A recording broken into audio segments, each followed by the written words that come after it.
Alrighty, what is going on, everybody? This is Randall Thor 19, the man with the million, and yeah, it's not Friday, although I wish it was. We're coming at you live on this Monday, July 11th. Apologies for doing the show so late. Our schedules were kind of crisscrossed. I couldn't do the show Friday. Jez couldn't do the show Saturday, and we couldn't skip, so you might actually get 2 shows this week. One today, and then hopefully one again like Friday or Saturday, depending. So, yeah, I'm here, and as always, my right-hand man, Jez Corden of Windows Central is here as well. What's going on, buddy? Hey, man. Hey, Rand, and hi, chat. And yeah, sorry, I'm joining Randy and apologizing for skipping last week, but we didn't want to skip. We didn't want to skip completely, so we moved it to a rare Monday. I think we've done Monday a couple of times before in the past during emergency weekends when neither of us could do Friday or Saturday. And we don't like doing Sunday because it clashes with the Lords. The Lords, our good friends at the Iron Lords podcast. So we are here on a Monday. Happy Monday and all that jazz. You been all right, Rand? You been doing good? It's pretty thin on the ground when it comes to news right now. I mean, Xbox, they said what they wanted to say during their show, and they took their ball and went home, They're like, all right, we'll see you in a year, guys. Later, have a good one. You don't need any more news. No more information. We got a couple games releasing this year, As Dust Falls and Pentiment and some Game Pass stuff. You guys are good, right? All right, we'll see you in June. Later. All right, man. cool. Well, we're gonna scrape that barrel. Let's get your scrapers out. Let's scrape that barrel and find something to talk about. We do have a few things to talk about, but it's mostly drama. It's mostly drama. Drama. First, I gotta say though, Jez, I got to meet one of my buddies, someone I talk to all the time, in person, live in Chicago at my house. He came to my house. We hung out for a couple hours. Oh wow! You jealous, bro? You jealous? I am mainly because he got to meet Shakespeare though. Yeah, he did get to meet Shakespeare. So, Lord Cognito of the Iron Lords came to Chicago to celebrate his buddy's 50th birthday party. And I disappointed Lord Cognito last time he was here. I think he was here a couple years ago. I didn't really know him too well, and I'm not a very social person, right? I don't really... my social years are in the past. I'm no longer in my 20s. I don't go to the bars or any of that stuff, right? I'm old man now. I'm 40. I wasn't 40 then, but I'm 40 now. And I don't really like going places and whatever, right? I guess I'm Clint Eastwood. Get off my lawn, you damn kids, right? So he asked, a couple years ago, he asked me to come out because he was in town. And he was like, yeah, come downtown. We'll go to the bar and we'll drink and stuff. And I'm just like, yeah, I don't really know Cognito that well. And I'm sure as hell not going downtown. I'm sure as hell not going to the bar. I was just like, and I just made up some excuse or whatever. I'm like, yeah, I'm busy. I can't go. And he was very disappointed. He was very upset. This I time, would be. No, you wouldn't. Would you? Yeah, hell yeah, I would. Yeah, maybe. So this time he was coming, and I know him a lot better, and I just told him straight up, like, yo, bro, I am not going downtown. It's hot as hell out. It's been hot as hell in Chicago. I'm not a bar person. Like, why don't you just come over to my house?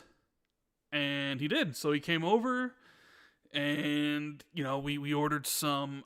I was like, all right, because like when he came to Chicago, like you got people like Jason Ronald from Xbox and Bill Stillwell, formerly of Xbox, as well as Meta, who I think he works at Epic.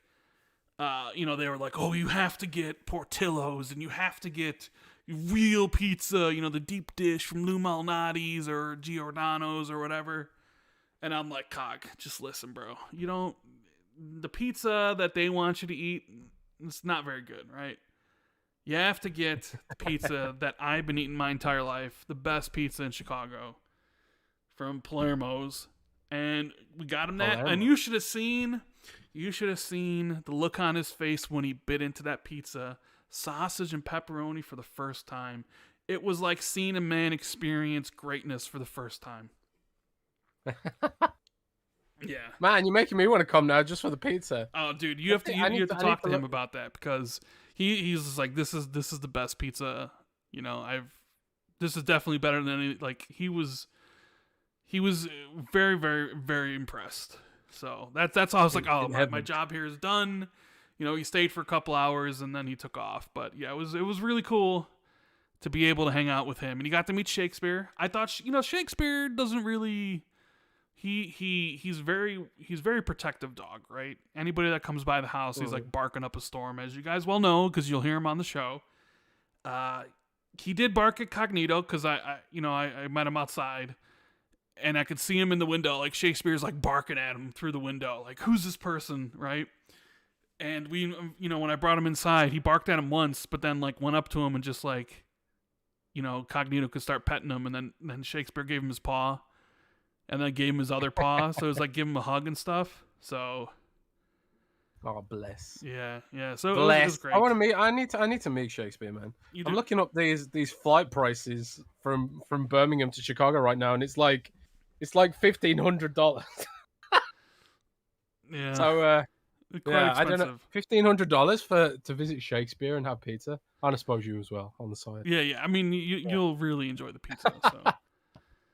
That's so far. I don't know. That's probably like the best thing so far of the year. Like, meeting someone you have been talking to for years. Yeah. In the real, play. And it's funny because he was, I went outside, because he's like, I'm here because I think it took an Uber. So I went outside, but I didn't have any shoes on, and I was still taller than Cognito even without shoes on. So, how tall are you? I'm 6'2". Woo! So I'm 5'8". 5'8". Ooh. You got that's average. 6 inches on you. That's the global average. That's okay. I'm average. It's okay. I'm not short. I'm average. Mm-hmm. Anyway, yeah. Let's. Man, all this pizza talk's making me hungry. We need to talk about something that won't make me hungry right now. Okay. Have you been playing any games lately? I played some more Fall Guys. It's fun. I did see that they announced like 50 million players, which is quite a milestone for them. Imagine that. You go free to play and then actually put your game on every system. Obviously it's also good. I also played some Naraka Blade Point as well. I didn't take any footage of that because I didn't have my USB stick plugged in, but I played like 3 or 4 games of that. It's good. I mean, it's not like great by any stretch of the imagination, but it was enjoyable. I played it with my buddy Magic, and we won. Like, out of the 3 games we played, I think we won all 3. Although you could definitely tell, at least when you first start playing it, it's like there's a lot of bots, but then you actually fight real people. It's a little bit confusing the first time you play because there's so many different things you need to remember. But yeah, I mean, it's definitely a different take on the whole battle royale system. But it was enjoyable. One of those games you just download because of Game Pass. I don't know if I'll ever play it again. Maybe I play a couple more matches, but it's just like, it's cool. I mean, I'm sure there's plenty of people out there who do enjoy it. So, other than that, I know people are enjoying it quite a lot right now. I seen K Mega on Twitter. Yeah, K Mega, he plays it a lot. I am also playing another game I cannot talk about, unfortunately. So, ooh. I think it's the game that I also cannot talk about. Oh, is it? We both can't talk about something. Wow. Okay. Yeah. Well, I don't know. I've asked for permission to talk about the game, but the permission might not come through by the end of the show, so I might have to talk about it next week. But yeah, there's something in the pipeline, and I've been playing. What have I been playing? I've been playing Overwatch 2 beta, dude. Mm, I'm trying so hard to like that game. yeah. I'm trying so damn hard. I Like, mean, because because in the DMs, you're very, very critical of that game. Very I'm critical of it. trying, man. I'm trying so hard to like what they're doing to Overwatch. They've sort of what they've done is they've tried to make it more like an arena shooter. They've taken out all of this, basically all of the crowd control. There's no more stuns now, so it feels a lot less class based. So like it feels like it's lost something. It feels like generic now. Like when you just shoot, all you can do really is shoot back and forth. Like there's no strategy involved. There's no planning involved. There's no like I'm gonna save my stun for when he pops this move and stuff like that. It just feels less dynamic now.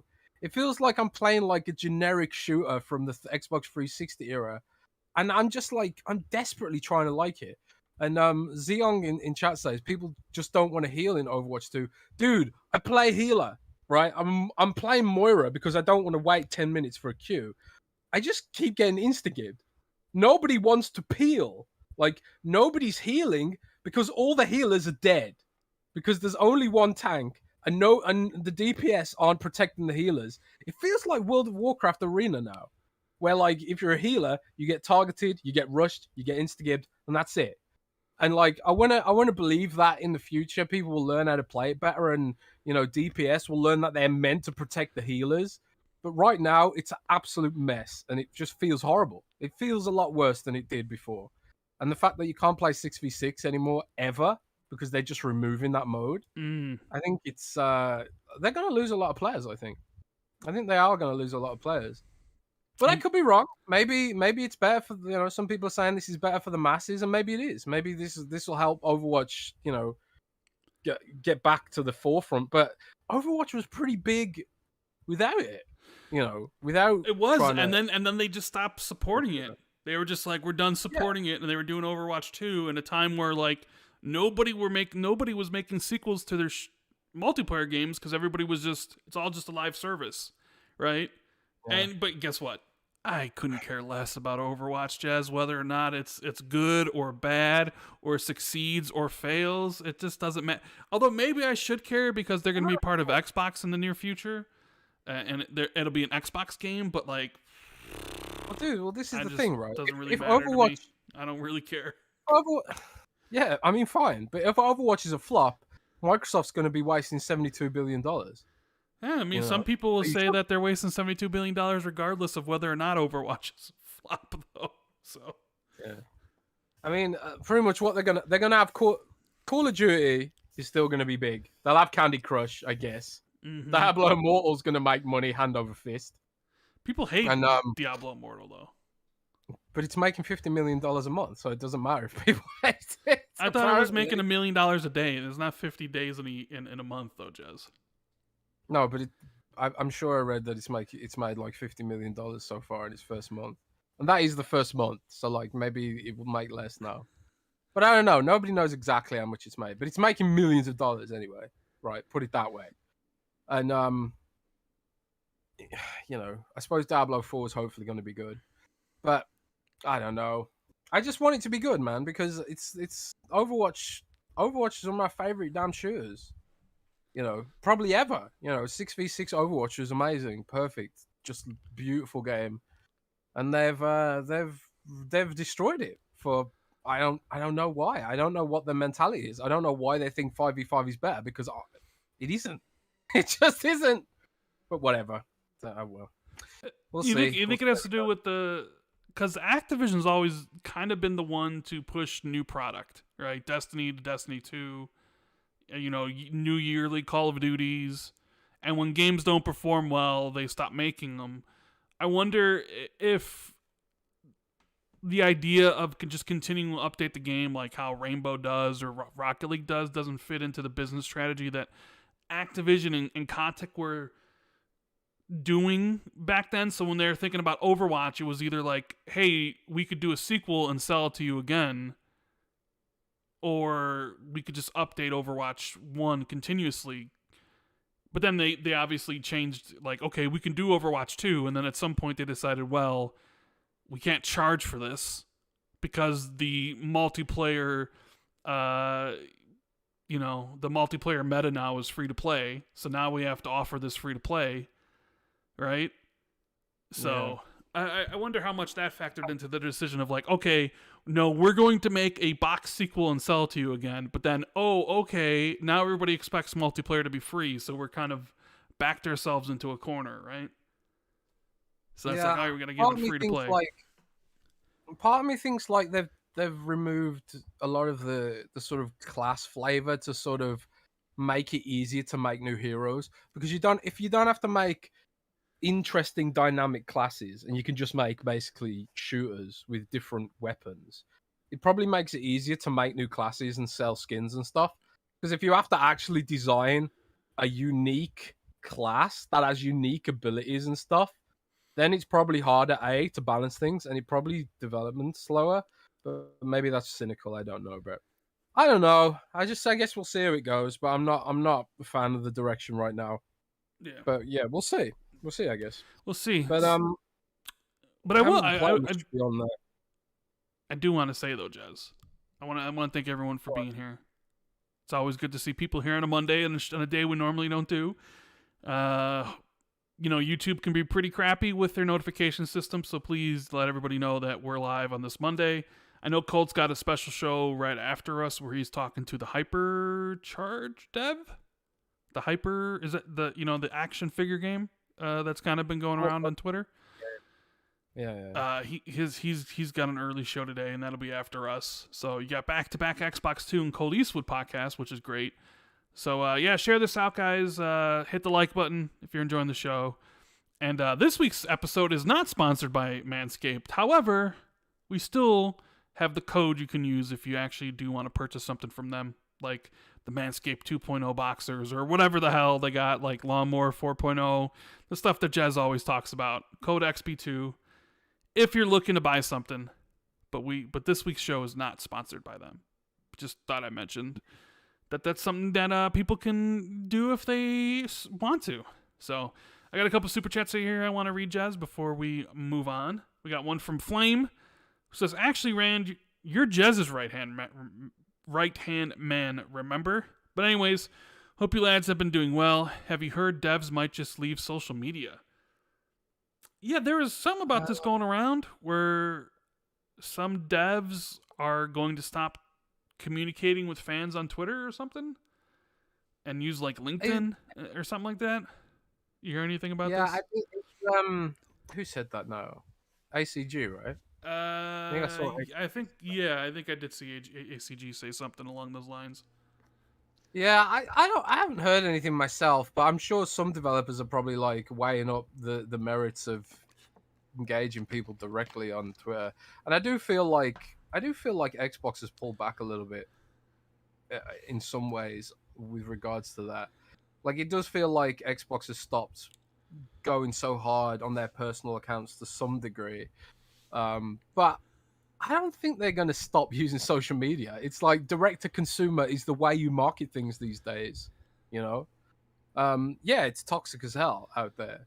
It really is toxic as hell. But, it's like Lucius Augustus in chat says, no one is going to read no damn LinkedIn. No. Who's reading LinkedIn to get their game news? Nobody. So I don't think they're going to stop doing direct to consumer marketing. It's antithetical to what the current marketing trends are. So I'm sure some developers are probably like, we don't need this shit in our lives. But that's, their personal choice. It's not necessarily what the brand is considering doing. But we'll have to wait and see. I mean, social media is volatile, as we saw from EA this week, last week. So EA put a tweet out. Go ahead, tell the story. I need to explain this tweet. So this is a great recent example of how social media marketing can screw you over. EA got a social media marketing agency involved to run their brand tweets, and then their brand tweet sort of jumped on that she's a 10. Dude, but can I just say those memes like she's a 10 was funny the first day. But then people start stretching that out for second day, third day, fourth day, week later. The EA thing was like a significant time later. It's not funny anymore, right? Like, so they do, like, it was funny the first day. Like, I saw everybody on Twitter, right? When I check, like, oh, she's a 10 if this, or he's a 10 if this, right? Some of it was legit funny. But then, like, all the social brand Twitter people all co-opt it, and it just loses what made it something funny. And they use it for marketing and all this stuff, and it's just like, all right, now this is dead. Well, EA decided to get into the mix, and it was. Go ahead, Jez. Yeah, so EA comes out with this, like Rand says, first of all, it's outdated, but they're like, she's a 10, but she plays single-player games or something like that. She only plays single-player games or something. Yeah, she only plays single-player games. As if to say single-player games are bad. What a way to throw your entire company under the bus. Yep. They throw BioWare under the bus. They throw Respawn under the bus with Jedi Fallen Order. You know, they throw their Dead Space remake under the bus. You know, wow. What a look. What a look, man. I mean, yeah, social media is bad, but there's sometimes, like, where you make yourself look stupid, right? And EA just sort of... Everyone loves to dunk on EA. And they basically just opened the door and they were like, yeah, make our brand look bad. And everyone piled on, literally everyone. And it was just hilarious, you know, to watch that go down. And then there was like leaks about the tweet where EA was discussing internally how to handle it. And some people were like, you know, how should we handle this? And there's just all this back and forth. And then, like, you had Vince Zampella from Respawn jumping in and just doing a face palm emoji. And my God, what a mess. What a mess. But that's an example of how not to use social media and how quickly a bad take can really hurt your brand, you know. Not that EA's brand can be further hurt than it is, but the lack of self-awareness is what really just... Yeah. You know, it's one thing to hop on a social media trend days later, whatever. It happens all the time. But the lack of self-awareness to tweet something like that literally puts down so many of your own developers is just stunning to me. And then, like, the reports came out that they have all-hands meetings afterwards. Or, like, the plan was they were going to have, like, they would tweet it, but then other EA official accounts would, like... attack them for it or something, like some weird plan, and it all just kind of fell by the wayside, and all that was left was just upset developers and upset owners of studios that are like, oh, well, we're making Star Wars Jedi Fallen Order or Jedi Survivor, which sold more than any of your games you've released, but are you saying we're not good enough? I don't know. It's just like, man, whoo, EA, Jesus. It's just how not to do marketing, and people saying it's just a bad joke, it's not a big deal. And you're right, it's not a big deal until, like, you have to have a whole internal meeting about it, and then, like, how many hours of productivity are you losing while you scramble trying to figure out how to unmess up your brand, you know? And also then you've got, like, developers internally saying, oh, are you saying our single player games are bad? Hurts morale. It has a cascading negative effect, just a single tweet. So, but yeah, at the same time, it's kind of like one bad tweet, you know, doesn't necessarily undo the whole sort of argument to do to direct consumer marketing. So I don't see brands leaving Twitter fully. But yeah, I mean, you got a whole bunch of there has been an upswing. I was gonna say, you have a whole bunch of bad tweets. So I mean, hasn't affected you. I don't have it. What are you talking about? My tweets are amazing. Dude, like, almost every single one of your tweets is bad, so... What are you talking about? My tweets are amazing. Have you seen your tweets? They're awful.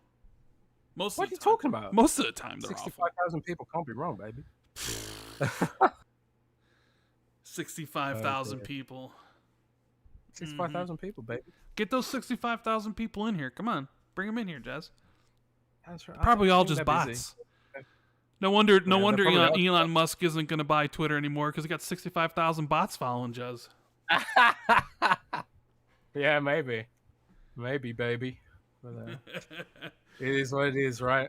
It is Yeah. what it is. Jeremy G in the super chat says, Jez, pour one out for the homie Heroes of the Storm. Yeah, that's man. Heroes of the Storm.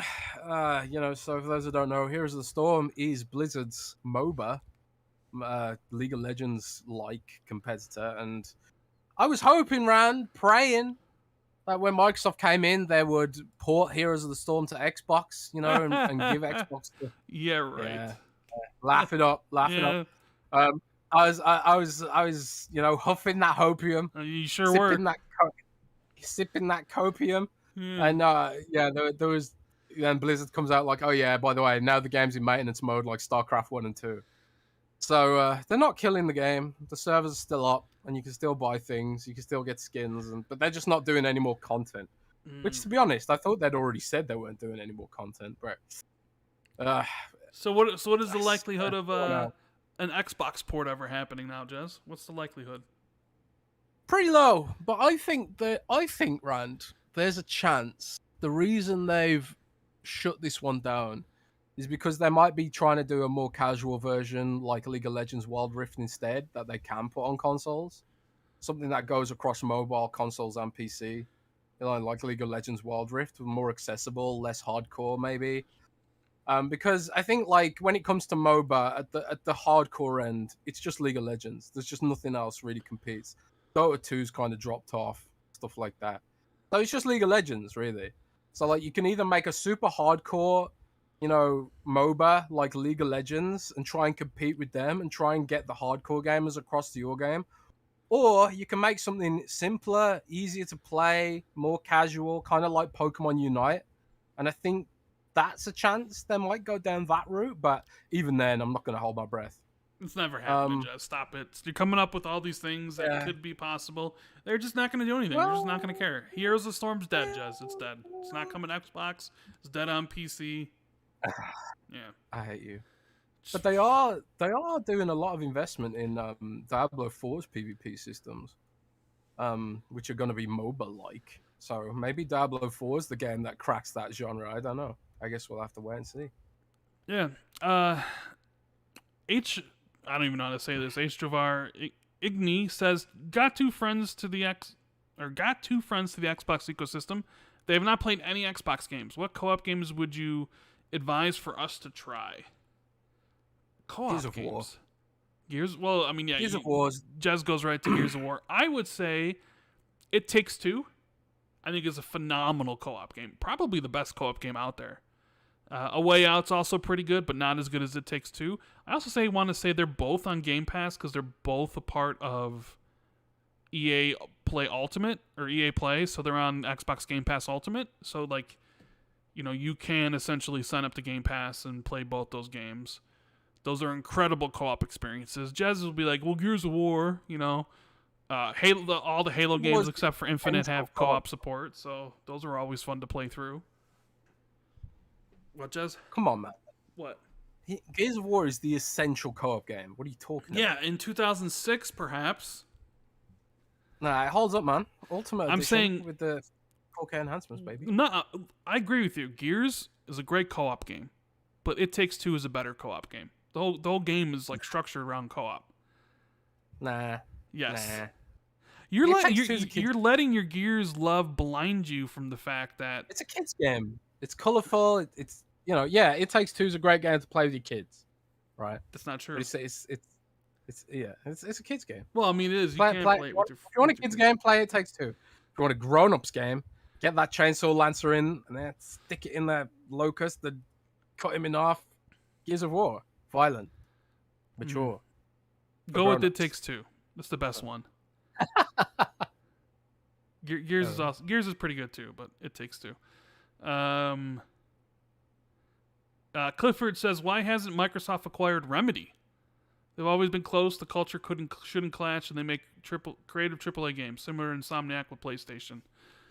Why haven't they acquired Remedy? Well, I mean, the easiest one is either Remedy's not interested or Xbox isn't interested. Two, they had a relationship. a long relationship where they worked on Alan Wake and they worked on Quantum Break. So I think they sort of kind of probably fell out of touch. What's the right way to say this? It was kind of like they worked with each other for quite a bit, and they just kind of were like, we're sick of you. We're going our separate ways. Right? Yeah. So, although it'd be interesting to see, in 2016, when Microsoft was making Quantum Break with them, and if, like, Phil had the power he had in 2017 and 2018 when they were looking for studios, if they were still working with Remedy, would that have changed anything, right? That's always something to look back on. Well, maybe things would have changed, but they probably wouldn't have. I just kind of feel like Remedy had enough of Microsoft, and I think Microsoft had enough of Remedy. So I think Quantum Break was a very expensive game, and a game that probably didn't make its money back, similar to like Sunset Overdrive. Partially because nobody wanted the Xbox One, so it hadn't sold a lot of console units. So because it probably didn't meet its targets for what they thought the consoles should sold, probably like their initial targets of, how much these games would have sold, probably they didn't meet those. And I know Quantum Break was delayed a whole bunch.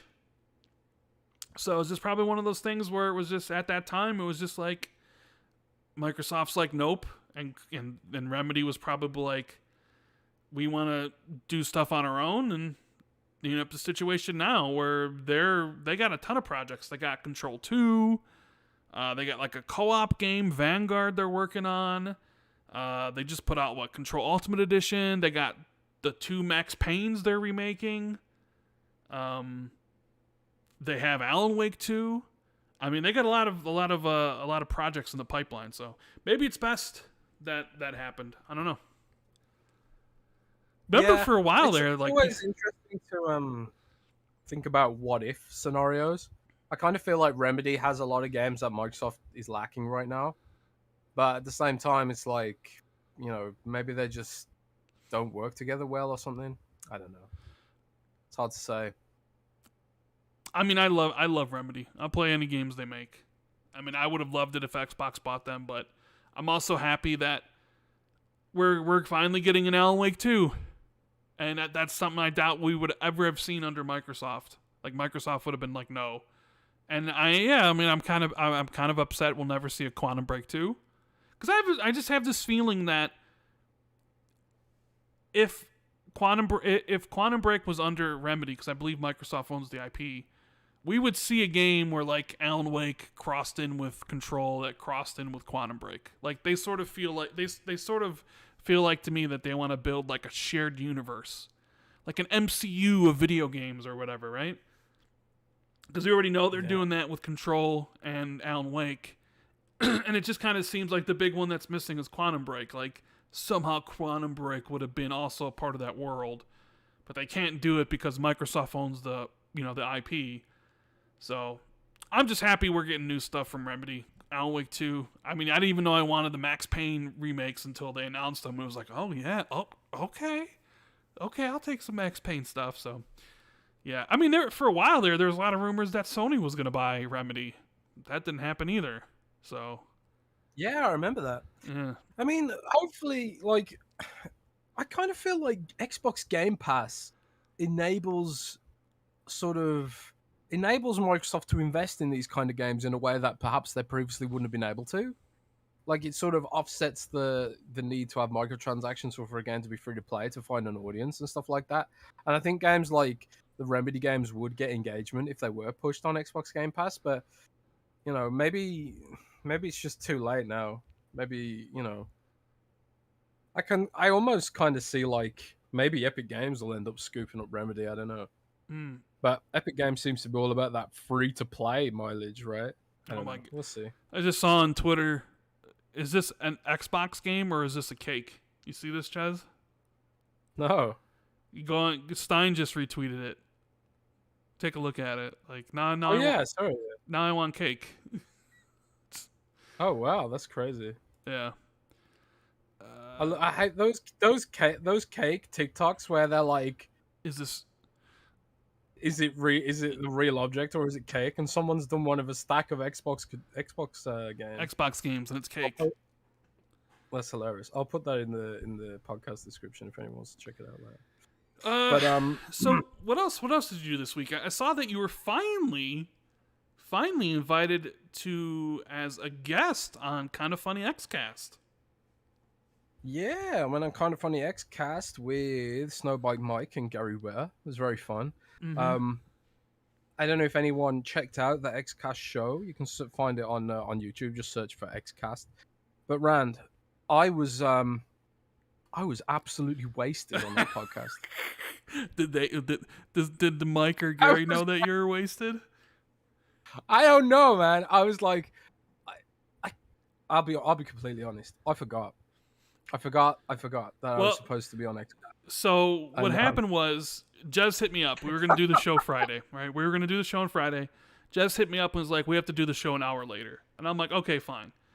And then like something happened where I couldn't do the show. Like I had to leave and I wasn't going to be back. So I'm like, I can't do the show today. Let's do it tomorrow. And you were like, I can't do the show tomorrow. And we're like, oh, damn. And I was like, all right, well, we'll do the show Monday because we can't skip. So here we are doing the show Monday. But then because we canceled the show on Friday, Jez went out drinking with his buddies and totally forgot that he didn't do a podcast with Snowbike Mike and Gary Witter. So, but I was like, I got to the pub and I was like, okay, this is cascading forgetfulness because I forgot that I'd arranged to go to the pub with my old work colleagues. Right, I forgot that I'd done that. And I was sitting down to get ready to do the podcast with Rand. And then I messaged Rand, can I delay the podcast an hour just so I can show my face and meet my old work colleagues? Because I haven't seen them for like 3 or 4 years or more. So I was like, and Rand was like, yeah, we can delay for an hour. But then Rand was like, oh, actually, I can't do the podcast anyway. And then I was like, okay, so I'll go to the pub and I can stay a little bit longer. And then I can get home and do the podcast with Snowbike Mike and Gary Witter. But then I ended up drinking so much that I just completely forgot. And then in my head, I was like, okay, so like, I don't know. For some reason, I got my time zones mixed up. Because I was thinking like, it's an hour later because I'm in Germany. Oh, wait, no, I'm not even in Germany. And then I was sitting downstairs thinking like, man, I got time. I got an hour. And then like, it come up on my phone with the calendar thing. And I was like, oh God, I don't have an hour. It's right now. So then... I've got like 10 measures of Jack Daniels in me. And I'm like using every cell in my body, every brain cell I've got in my head, focused on pretending to be sober for this podcast. Desperately pretending to be sober. And man, it was fun. You DM me and you're like, I'm so drunk right now. And I'm like, oh yeah. And he's like, but I have to pretend to be sober because I'm doing Kind of Funny Xcast with Mike and Gary, and they don't know, and I don't want to tell them that I'm drunk. I'm like, did anybody know? Did you see any of the comments being like, anybody say anything to you? I don't think so. I think maybe I just seemed tired because I kept looking at the camera and I could see in my face that like my eyes were drooping. Like, I know. I was set up straight. You're sober. You are sober. You are sober. My God, it was wow, it was an experience. But yeah, this is just I'm so professional. I'm so professional.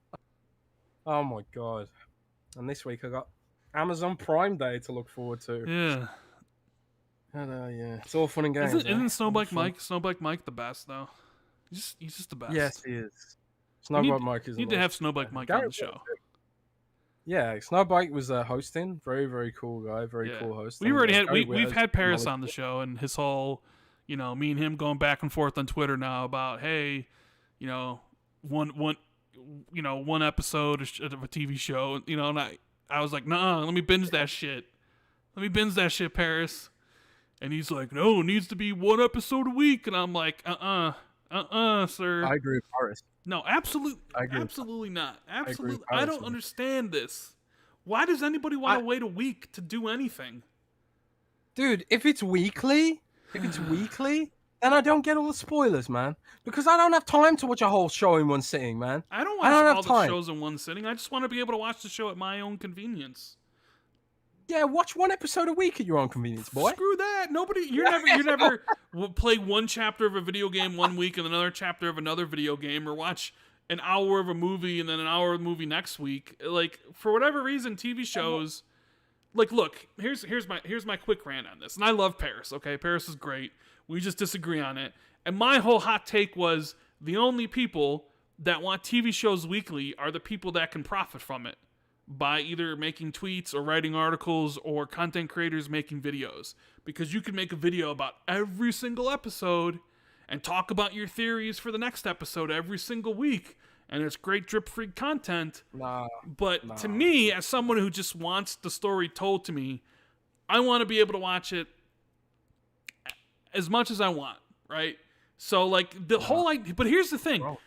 Everybody hated the cable TV and regular TV model of week to week. Everybody hated it, right? Hated that. Everybody hated it.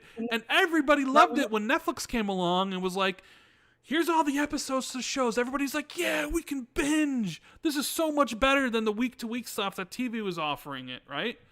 But then the corporate policies and what's best for the corporations start to sneak in, being like, well, you know what's best for us, the corporations? Instead of doing it all at once, where someone could actually subscribe and then watch everything they want to watch and then unsubscribe, well, you know, if we decided that, you know, we're just going to give you one episode a week for 10 weeks, that means if they want to watch it, they got to be subscribed for longer.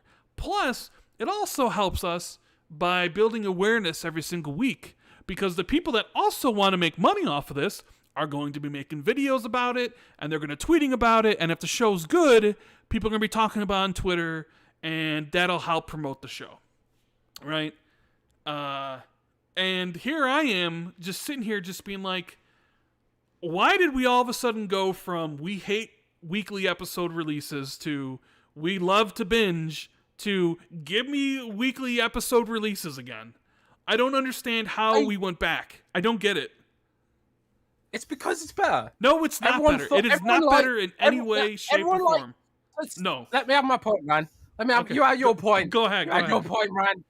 Like, it's everyone said it was better because it was newfangled, and it was all like, oh, this is new and shiny.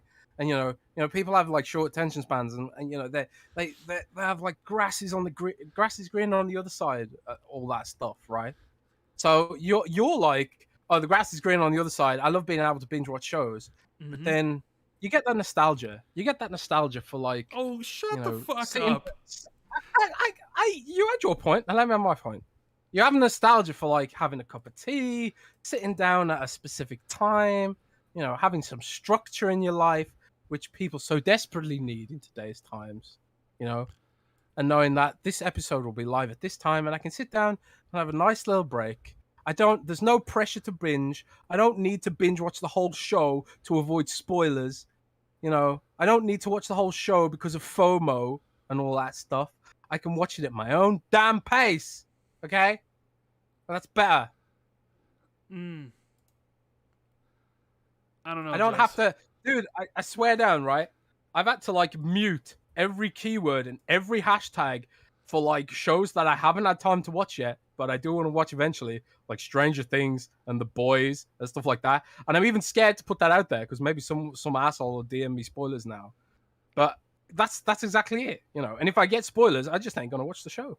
Okay, but you know? Boys is over, and so Stranger Things. Why haven't you watched them yet? I ain't got fucking time. Yeah, I ain't got time. When even when they were releasing it one a week for 2 months, you didn't watch it, and now it's over, and you still haven't watched it. So yeah, but at least if it was weekly, I'd have a chance. You weren't going to watch it. Is the point I'm trying to make? It doesn't matter. You weren't going to watch it.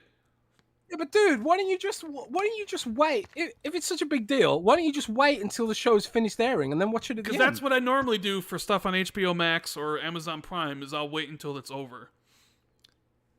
But even still, that's like my binge watching thing because that's the best way to watch a show, in my opinion. Is watching it, you know, as much as you want, as often as you want. Not, I need to arbitrarily wait another week for another episode.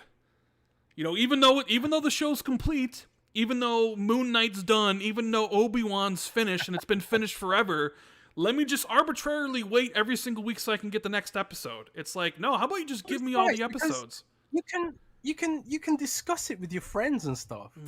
You can discuss the week's episode with your friends and be like, so you can talk about how bad Obi-Wan is. Like, man, did you watch Obi-Wan? It was shit again this week.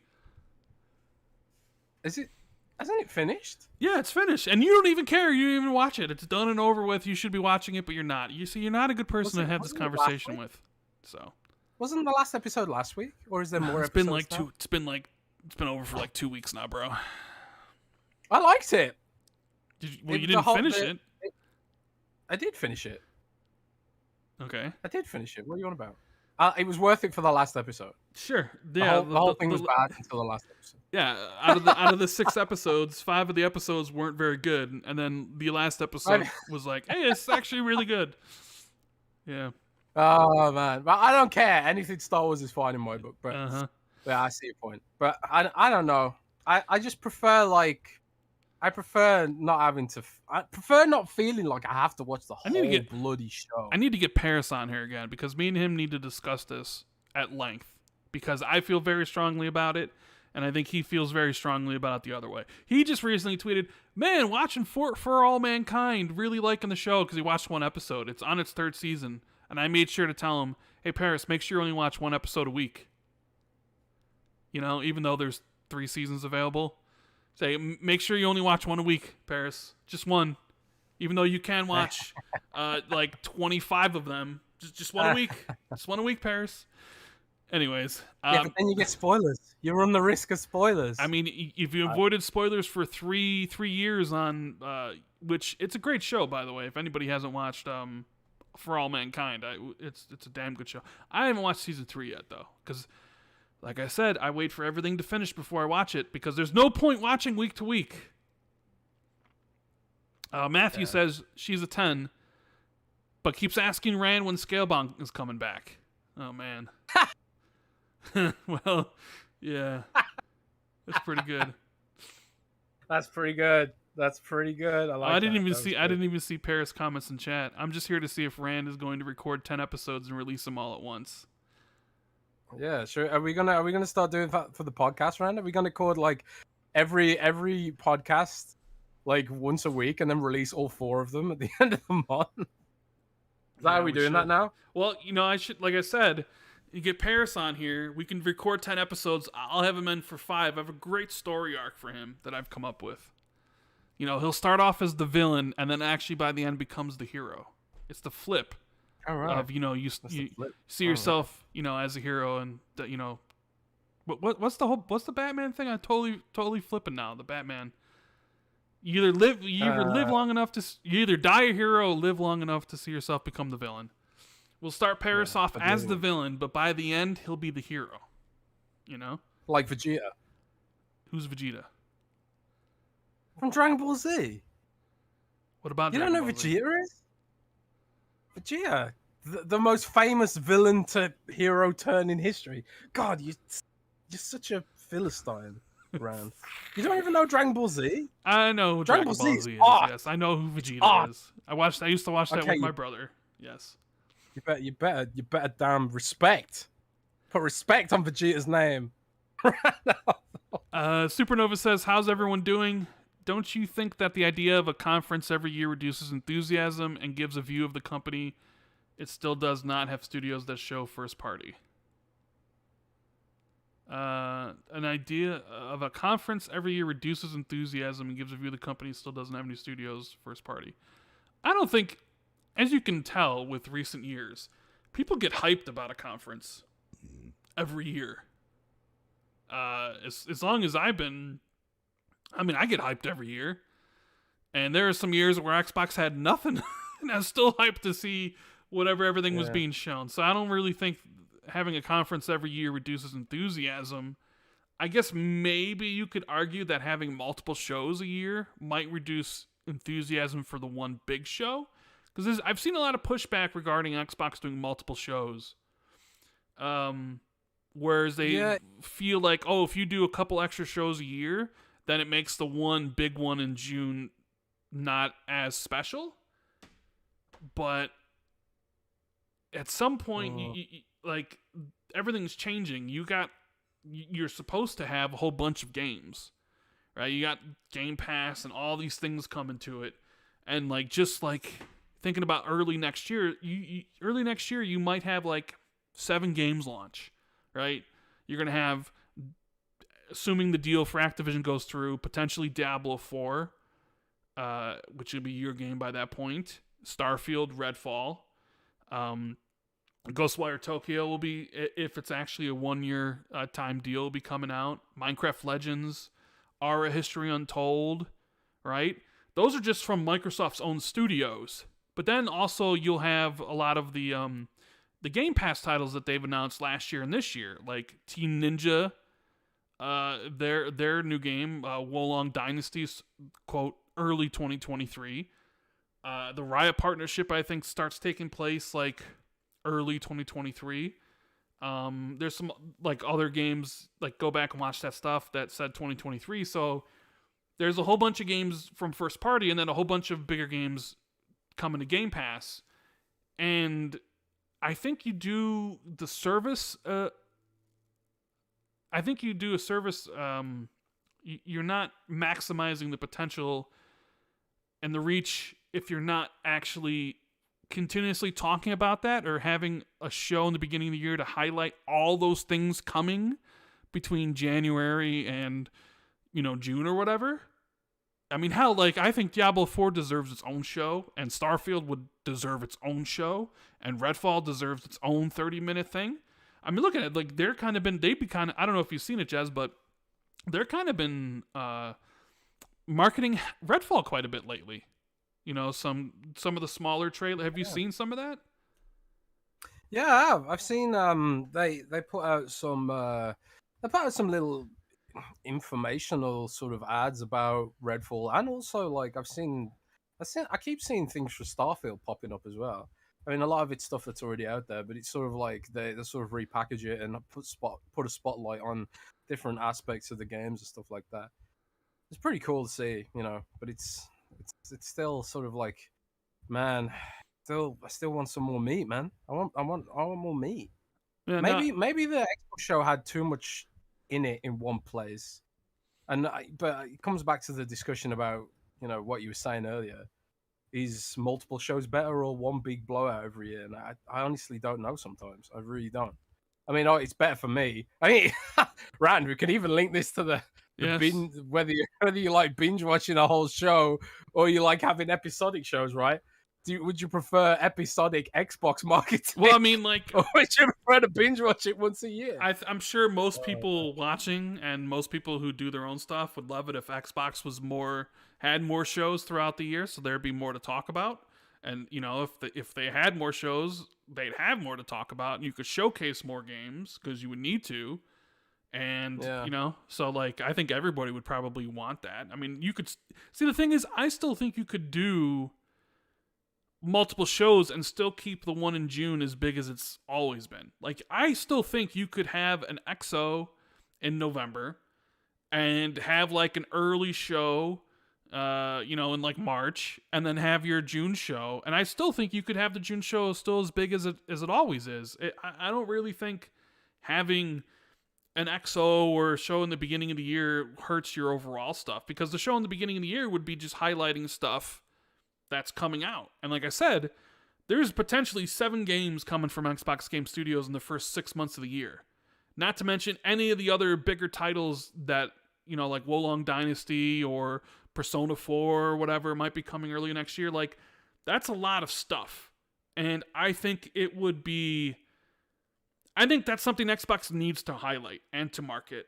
Like, you can't just go from June to June and be like, that's it, we did our show, clean our hands off, great job, guys, see you again next year, next June.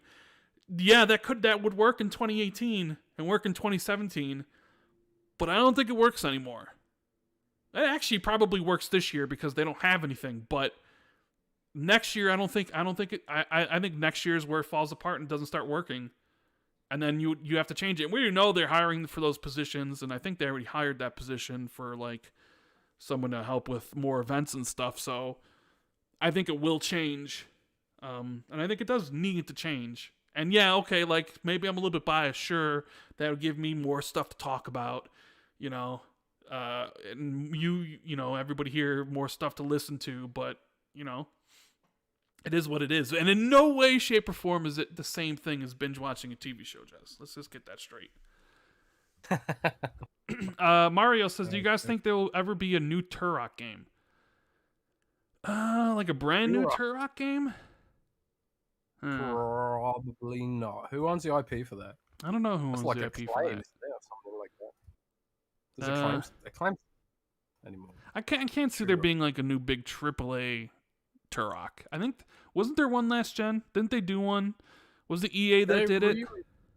Oh, I don't know. Didn't they re-released? They re-released Turok on modern consoles. You can actually get to the classic Turok. They did. Games I'm saying I think there was a brand new Turok game that came out in like 2008. I want to say, wasn't there? Oh, because I remember playing it. And I remember. Yeah. Propaganda games distributed by Disney. Disney? Did Disney make it? Yeah, Disney. A reboot unrelated to the. Oh yeah, it was 2008. Yeah, I did play this one. Wow, that's kind of impressive. I mean, I play a lot of games. My memory is pretty good about this stuff. I can't even remember what happened last week, and you're out here remembering the exact year of Turok reboot. Well, because that is scary, bro. It's just you just kind of position yourself and you think about that game. Think about when you played it. Think about like things releasing around that time, and just like, man, like you know. Like, that seemed like it was, like, early in the gen. I want to say, like, 2007, 2008, 2009. It just happened to be 2008. I don't even know when the Xbox 360 was out. And you're out here calling out the exact year Turok was rebooted. Hey, bro. But whatever. It seems to be pretty dead. It seems to be owned by... Turok seems to be owned by Disney. Yeah, I doubt we'll see another Turok, though. So yeah, so Turok moved to Touchstone Games, and obviously Touchstone is part of Disney. So it seems that Turok is owned by Disney, but it's hard to really tell. I can't see Disney rebooting that shit. I would say it's probably dead. Oh well. I want Dino Crisis though. But if you do like Turok, Exoprimal might be something you could enjoy. Exoprimal's that dinosaur shooter from Capcom. And honestly, Rand, I think it looks pretty good. I quite like the look of Exoprimal. There's some gameplay coming out of it right now because it's in the closed network test. You just fight literally did you play thousands of dinosaurs. I didn't play it yet, but I know people who are in the closed network test. And you can see it on Twitch. Yeah, people are mad that it's not Dino Crisis, but maybe this is a step to Dino Crisis. Do you really think we're ever going to see another an actual new Dino Crisis from Capcom? Yes. You really do? Yes. Like, I believe that in my heart. What gives you that feeling that we will for sure see a Dino Crisis remake? Because they'll run out of Resident Evils to remake eventually. Okay, so they run out of okay, all right, fair enough. And then what? They're gonna look for Dino Crisis to remake afterwards? Like, dude, what's the problem? Dino Crisis gulf is sick. Between Resident Evil and Dino Crisis is massive. Okay. No, it's not that big. Yes, it is that big. It's not that big. No, it's really, really not. You know, Dino Crisis 2 was really good. And Dino Crisis 1 as well. Dino Crisis is amazing, and I would love for it to come back. But I find the idea of, like, they're going to need something else to remake, therefore Dino Crisis, is just a tad bit wishful thinking there, Jez. I don't care, man. Capcom's just like, they'll do it, man. I believe they'll do it. They'll do it, man. They'll run out of Resident Evil to remake, and they'll be like, well, we've got the engine. Let's just do Dino Crisis now. Man. Don't crush my dreams, Rand. You're the dream crusher, Rand. I'm not the dream crusher. No, I'm not the dream crusher. You are literally the dream crusher. How am I the dream crusher? I don't get it. What did I do? I You're trying to crush my dreams with a new Dino Crisis, man. I'm not trying to crush your gene. I'm just saying, I just find the It makes idea. sense, right? Everyone likes dinosaur stuff. Jurassic Park, Jurassic World, even though it sucks, it still sold $100 million at the box office. People want dinosaurs, right? There's a chronic lack of genuinely good dinosaur games. If there's anyone that can make a genuinely good survival horror dinosaur game in current year, it's Capcom and the team doing the Resident Evil remakes. So I believe they'll do it, man. I believe they'll do it. In your They heart know of monsters. hearts, in your Monster heart of Hunter. hearts, did you think that we would have seen a Dino Crisis remake before they remade 2, 3, and now 4? No. So you thought, okay, like they'll remake 2, 3, and 4, maybe even Code Veronica, and then they'll get Dino Crisis. Yes. I believe they'll do Dino Crisis now. They've done Resident Evil 4 remake, and the main team can do like Resident Evil 9 or whatever. And I don't think they'll bother remaking Resident Evil 0 or Resident Evil Code Veronica or Resident Evil 5 and 6. I think they'll just retcon Resident Evil 6 out of existence, and maybe Resident Evil 5 as well. But yeah, Dino Crisis 1 deserves a remake. I mean, Anyway, I think it does too. Let's do a super chat speed run and then actually get into our topics. Yeah. See, before the show, guys, before the show, Rand was saying to me, "Oh, I would be surprised if we get 2 hours of podcast this week." We're an hour in, we haven't even started the topics yet. Yeah, I mean that's how we always do it though. Because you know, There's no news. They'll get a podcast. I mean, yeah, we talked about TV show and binging. I mean, that was only brought on because of the whole Paris conversation. Funny. Sauron says, let PlayStation do the remakes. Give me new IP from Xbox. Okay. Yeah, that's fair. Eric says, Jez, can you elaborate about the Game of the Year date for last year? About what, sorry? He says, can you elaborate about the Game of the Year date for last year? Oh, right. So I saw a big discussion about this because people were saying that people were discussing whether or not for God of War will be eligible for Game of the Year this year, given that there was arguments made that the reason Forza didn't get Game of the Year last year was because people felt like they didn't have enough time with the game or something. I mean, I did a report about it. I asked people on the panel, and I spoke to people who work with Jeff Keighley on the show, and there was sort of a discussion about whether Forza Horizon 5 was given a fair shake or whether it was snubbed, because it felt like if there was ever a year when it could win Game of the Year, it was probably last year, and it sort of made it seem like, well, does this mean racing games simply aren't eligible? Like, it'd be weird if Forza Horizon won Game of the Year and best racing game category. Have games ever won Game of the Year and their subcategories at the Game Award round? I mean, you would think so. Do you know if that's ever happened?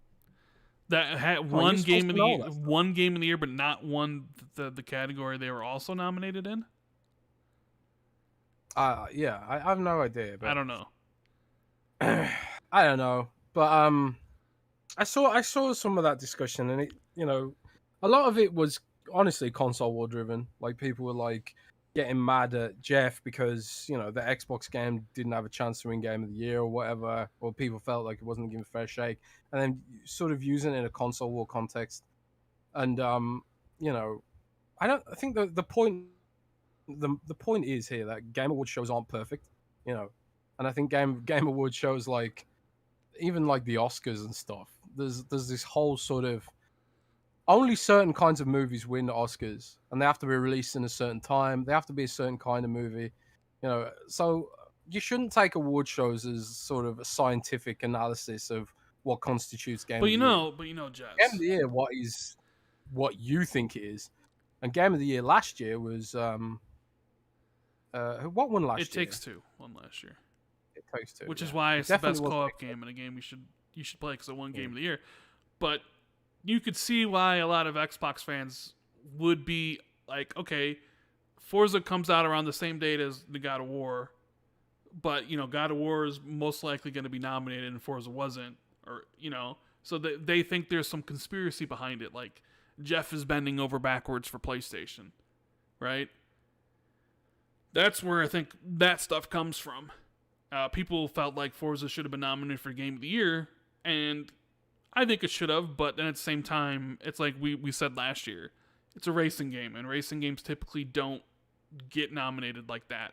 And then, of course, there's the the thing where like the ballots had to be in by the 5th, and like Forza wasn't on there, but then they could change their ballots and write it in or something like that. But like nobody really did, so Forza doesn't get nominated. But like the thought is, well, God of War Ragnarok's coming out. I guarantee you, it's probably on that ballot. And God of War is probably most likely going to be nominated, so a lot of Xbox fans feel it's like a slight from Jeff Keighley because he runs the show, essentially, right? Yeah, I guess. So that's where that comes from. I mean, you shouldn't take these award shows as the gospel truth about what constitutes Game of the Year. Yeah, like who decided that Jeff Keighley's show is the overall Game of the Year award winner? Like when did that happen, right? Yeah, the Windows Central Game Awards is far more valid. Or the Rand Jez Game Awards is more valid. You know what I mean? Should we do a Game Awards show this year? Maybe. The Xbox 2 Game Awards. Should we do one? Should we seriously do one? I kind of want to do one. Let's do one. Okay. Well, okay. We could, we'll do one. We'll do the Xbox 2 Game Awards this year. We'll do it. And we'll go through every category. And then, yeah, let's do it. We'll do it. We'll do the Xbox. We need to make a trophy. We'll get Sean LeBrie in chat. Sean, we need trophy graphics. It's that. Wolf Assassin's been member for 13 months. Elden Ring's gonna win every category. Well, this also goes to the fact that you need to finish Elden Ring, sir. I don't need to finish. How are you gonna vote in the Rand Jez Xbox 2 Game of the Year awards when you don't even finish any of the games that are nominated? How am I gonna nominate games when you don't even finish them? Can I pick out a world to be Game of the Year this year? No. Damn it. Dude, I haven't finished. Yeah, you're right. I haven't finished any games this year, barely. Yeah. What games did I finish? I finished something. None of them. I finished something. I definitely. Aruden Chronicle. I finished. So Aruden Chronicle is nominated for Game of the Year by default because it's the only game Jez has beat. And it came out last year, right? The best cloud game, Aruden Chronicles. Chronicles best cloud game. Like Elden Ring could win every category. You could have like best racer because you're racing with the horse. What's the horse called? Is it Torrent? Torrent, yeah. Surprised you even know its name. I'm surprised you even got that far in the game. What are you talking about? I killed Radahn before he was nerfed. Thank you very much. While everyone was complaining about how hard he was, I just waltzed in there and one-shot the guy. And I know you were stuck on him for like 10 weeks. I think I beat him my second try, like almost every boss. Most bosses second I beat my first try. I beat him first try. I beat him first try, which means I'm better than you. You should have seen it though. When Jez was playing Elden Ring early, he was complaining because his cheesy mage build wasn't killing everything in one hit. And he was having a horrible time, and he was like hating the game. Dude. And he's like, there's no guides, bro. And I'm like, yeah, there's no guides because everybody's playing it. He's like, I don't know where to go, bro. No, that is just not true, right? That is so true. Because there was a guide. We had the review guide, which kind of did. I complained about Glintstone Pebble because, dude, Glintstone Pebble sucks. Glintstone Pebble is bad. Okay. No one can say to me that Glintstone Pebble is good. Like when you're trying to fight those like buzzards in the castle, and they're sort of jumping up and slicing you with their claw feet with the swords on them, and you're trying to kill them with a Glintstone Pebble. Come on. But now, like, they nerfed Barricade, didn't they? Like what I ended up doing was I ended up getting a shield, and then I put Barricade on it, and then I just barricaded everything to death with my Glintstone Pebble. But I think they nerfed that now. So, yeah. I'll go back to it. I'll complete it in 10 years like I completed Dark Souls. Yeah, you finally go back and play it, yep. Yeah, in 10 years, if we're still here. If we still exist. Aren't they doing DLC for that game soon? I don't know. It's a good question. You would think so after how much that game sold. And I think they normally do. Wolf Assassin says, hey, Jez and Rand, he's been a member for 13 months. He wants to know, Jez, can you elaborate with why you think of Barbies when you think of Rand? Like, what's up with that from that tweet? Yeah, Jez, what's up with that, huh? Let people know. What's up with that? What is it? What is it with that? Like, what is it with that, Rand? Why do I think? Why do I you think explain it. You're the one that tweeted about it. Well, the reason I associate Barbie games with Rand is because Rand plays Barbie games. Rand has played a Barbie game. Yeah, you 100%ed the Barbie game. You're damn right. Rand has the platinum. You can't even be asked. You can't even be bothered to finish Elden Ring, but I'm out here completing Barbie games. Not only completing the main story, but getting all the achievements. Who's the true gamer? Huh? Who's the true gamer? The one who's got 1,000 gamer score in Hannah Montana. Thank you very much. Are you gonna 100% Peppa Pig? Peppa the Pig?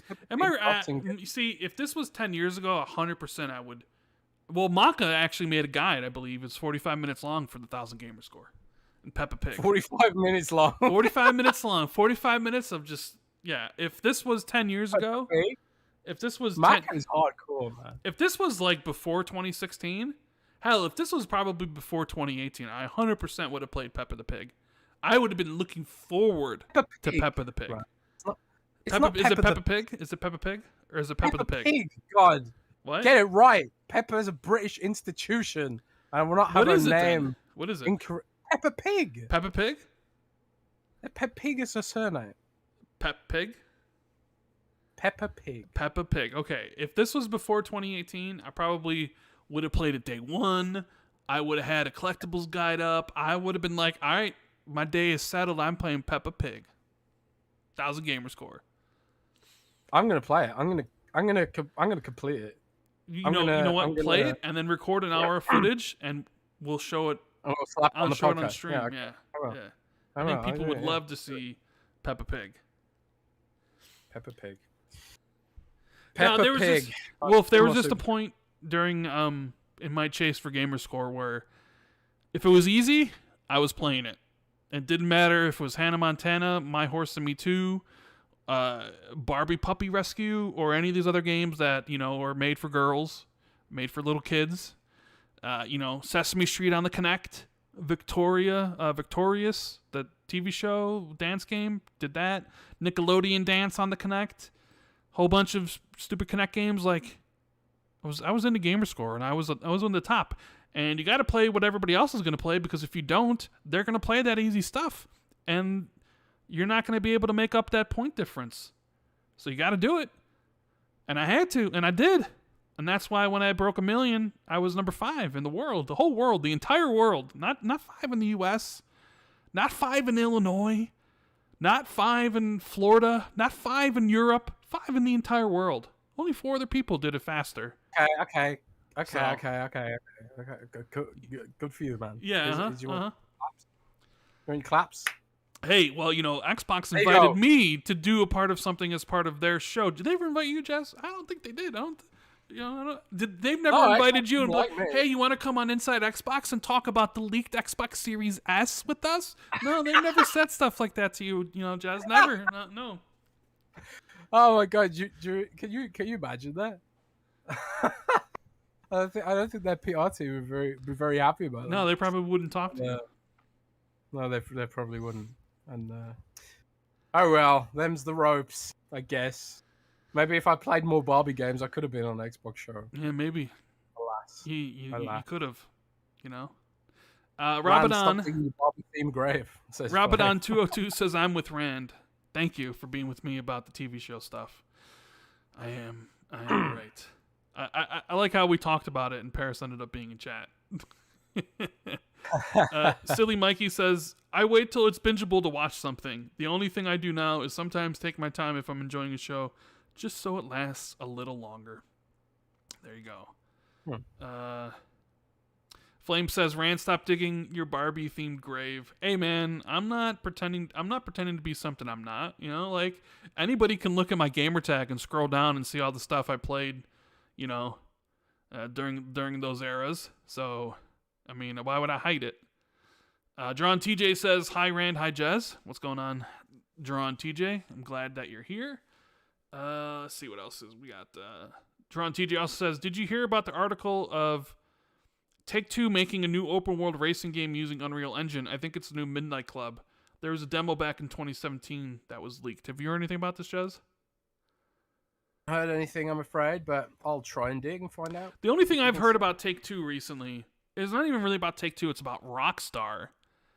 Basically, their focus is only on Grand Theft Auto 6. And that they essentially canceled a Grand Theft Auto 4 and Red Dead Redemption 1 remake, and even like a next gen version of Red Dead Redemption 2 for the Series X and PS5 apparently as well. I'm kind of glad to hear that, if that's true, because that means they're taking it seriously, not just cashing. Yeah, well, okay, so after seeing how they treated the definitive edition of Grand Theft Autos last year, yeah, it's probably a good thing, because those were just a straight cash grab, right? They didn't even care. You think a company like Rockstar could have actually done something significant with the remakes of the Grand Theft Auto trilogy, but they didn't. Because they knew, like, why bother? Because people are going to buy this stuff. Like, why bother spending any money on this stuff? And, as someone who loves Red Dead Redemption, like, I kind of want a Red Dead Redemption remake or remaster or whatever. Like, I think granted, that game still stands up now, but, like, yeah, I would like that. Grand Theft Auto 4, not so much, because I'm not the biggest fan of Grand Theft Auto 4, but, okay, yeah, if your whole thing is we're just gonna try to make Grand Theft Auto 6 the best it can be and the biggest it can be, then I'm for it. Why not? Like, go ahead, make that game, but that game better be great. And the game better have a fire single player, not be strictly just multiplayer only. Could you imagine if they came out Grand Theft Auto 6 and it was multiplayer only? Whew, boy. It'd be an interesting day on Twitter. That's for sure. I think a lot of people gonna be mad. They're gonna be mad, and they also shut down Red Dead Online. Or yeah, they're not making new content for it or something, which is not surprised. I'm not surprised about that. I don't think Red Dead Online did nearly as well as Grand Theft Auto, or GTA Online. So, Drawn TJ says everyone hit the like button. Indeed, if you guys are enjoying the show, make sure you hit the like button. Did you hear the stuff about Kojima, Jez? Apparently he's gonna sue. So what happened with the Kojima stuff? Because you told me about this. Yeah, so Shinzo Abe was assassinated in Japan using a homemade shotgun, which is absolutely crazy, for one thing. But crazier still, some outlets used Hideo Kojima's picture to claim he was the shooter or something. And then now Kojima Productions say they're going to sue the outlets that did that. Because, yeah. Wouldn't you sue for defamation or whatever? So that's what that story is. Frankly, I hope Kojima sues them into the ground, because that is pretty nasty and horrible. Yeah, it's pretty. Yeah, they said he's the assassin. It's like, huh? That's Hideo Kojima. What are you talking about? Yeah, that's totally whack. But yeah, hopefully Kojima sue the hell out of those guys and put the money towards Death Stranding 2, I guess. Another game I haven't finished. You just don't finish Rand, stuff. why can't I finish any games? That's what I'm saying. Like, you sure you want to do a game of the year at the end of the year, dude. Xbox 2? Because you're not going to finish anything. You won't finish anything. Oh, man. HK Gaming said some French politician tweeted it out as well, that it was Kojima. That's just crazy. Greek and French news outlets did that up. That's just mad. I think like someone basically got trolled and didn't do their due diligence, and then GG. But oh man, Rand, I said last week that I was playing the Outer Worlds to do the DLC, and I finished Peril of Gorgon DLC, which is very good for the Outer Worlds. And I was going to do Murder of Iranian. I can't say that. But for some reason, I got distracted and started playing Pillars of Eternity again. And I was like, oh yeah, I remember I was playing Pillars of Eternity. I'm gonna play that for a little while now. And then I got distracted again, Rand. And I've started playing a game called Gun Vault. Do you know Gun Vault? No? Yes? No? Gun Vault. No, I don't think so. So it's like, it's by the creators of Mega Man, and they announced that Gunvolt 3 is coming to Xbox, which was a surprise. They announced it like a couple of days after the Mega Man announced that it wasn't coming to Xbox, which I thought was interesting. So I was like, okay, I'll give Gunvolt a try. So this is like, it's basically Mega Man-ish kind of game, but I think it's a port from Nintendo DS game. So right now, I'm playing a Nintendo DS game on my Xbox instead of playing like, you know, AAA blockbusters and 4K. Because I keep getting distracted. I can't complete anything. What's wrong with me? Doom Reaper says I hate commitment. Silly Monkey says I should have a category called Best Games I Didn't Finish. Yeah, that's pretty much how I'm going to do the Game Awards. We should just do comedy categories maybe. This is fun. This is going to be fun. I'm going to plan this shit out. We're going to have a really sick Game Award show. Okay, you plan it. Yes. We could ask Jeff Grubb to be on the panel. Ooh. It's in the chat. Jeffy Grubb, the Grubsters here? Yeah, he was calling me out because I tweeted him while we were podcasting. Damn, you got to pay attention to the show, Jez. Not be looking on Twitter and stuff. But oh man, I was, but I get distracted. I keep saying this. Like, I can't. Yeah, no wonder you can't finish a video game. You get distracted while doing a podcast. Dude, I get distracted constantly. Like, do you ever do this? Like when you're lying in bed and you're like on Reddit or Twitter or something, and you close the app, and then think, okay, I'm going to bed now, and then you absent-mindedly just open the app again. No, that's why I don't bring my phone in my room with me. Wait, what? I don't bring my phone into my room, so I don't have that issue. I just go to if I'm laying down in bed, I'm sleeping, and I don't bring the phone in there with me. You don't use your phone in bed? Nope. I don't have a TV or anything in my room, so if I'm in my room sleeping, it's to sleep. There's no phone, there's no TV. It's sleep time. So that's it. No computer, no laptop, no nothing. Man, I'm just sitting here. I'm just literally sitting here right now thinking, I actually have that option. I was like, is that even possible? What do I need my phone in bed for? But what if someone calls you in the middle of the night? Don't care. What if there's an emergency? Don't care. What if someone calls you and wants to tell you Bethesda's being bought out at 3 a.m? But here's the thing. My phone is always on silent. So even if anybody calls me, I wouldn't hear it anyways. I have my phone 24/7 on silent. So like when you message me, it's only because I wake up and go find my phone and I look and I see, oh, Jez has messaged me. Then I'll respond or if not respond depending on how I feel. So yeah. Wow. So people call me, it doesn't matter. I'm not going to hear it because it's on silent anyways. You've got like that discipline, man. Bro, what is this? The bedroom's for sleeping, bro. It's time to get some sleep, not lay awake and look at TikTok and Twitter and stuff. I have maybe that's why you tweet all the time and I never tweet.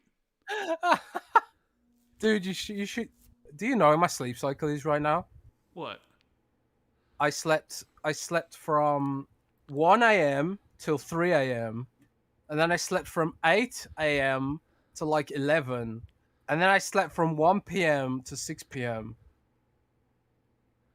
And now I'm awake. And then after the show, I'll probably go to bed. And I've got like on my bed, I've got 2 mounts, one for my phone and one for a tablet, so I can keep doing stuff, social media in bed. Jeez. And you can play Xcloud on the tablet while you're scrolling Twitter on the phone.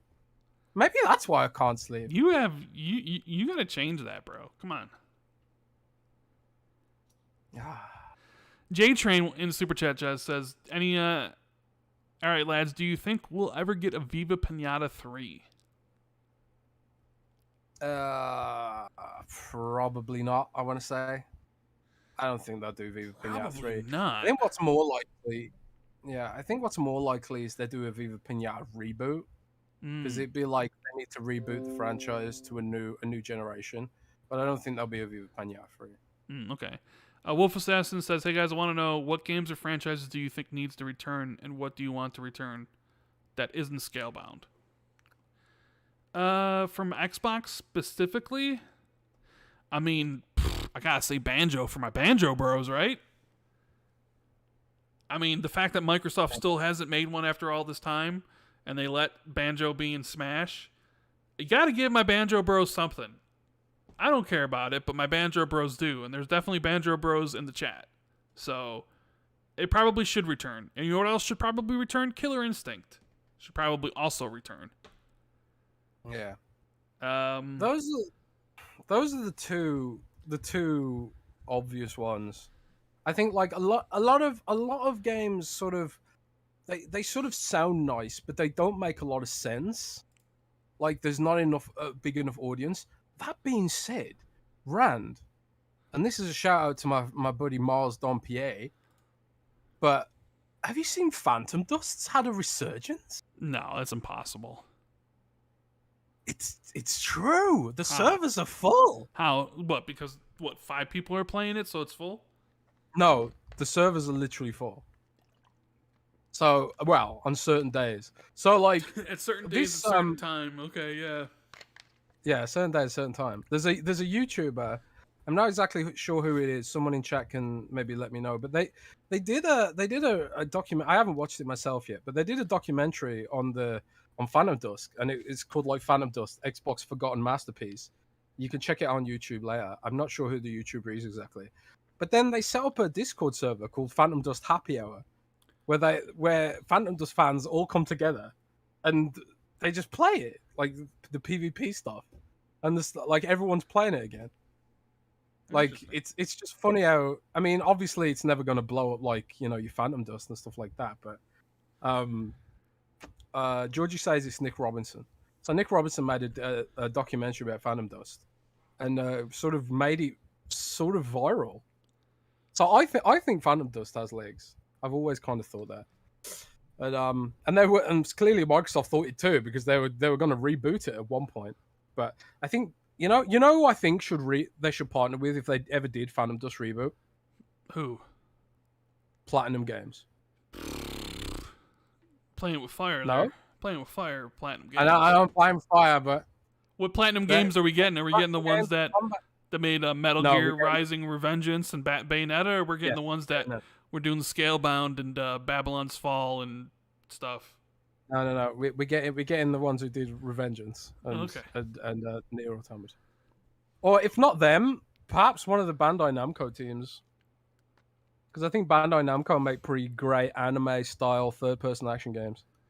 But I would love to see like the team that made like Bayonetta and Nier Automata give Phantom Dust a whack. Well, I mean, also like 1 vs 100 should come back, right?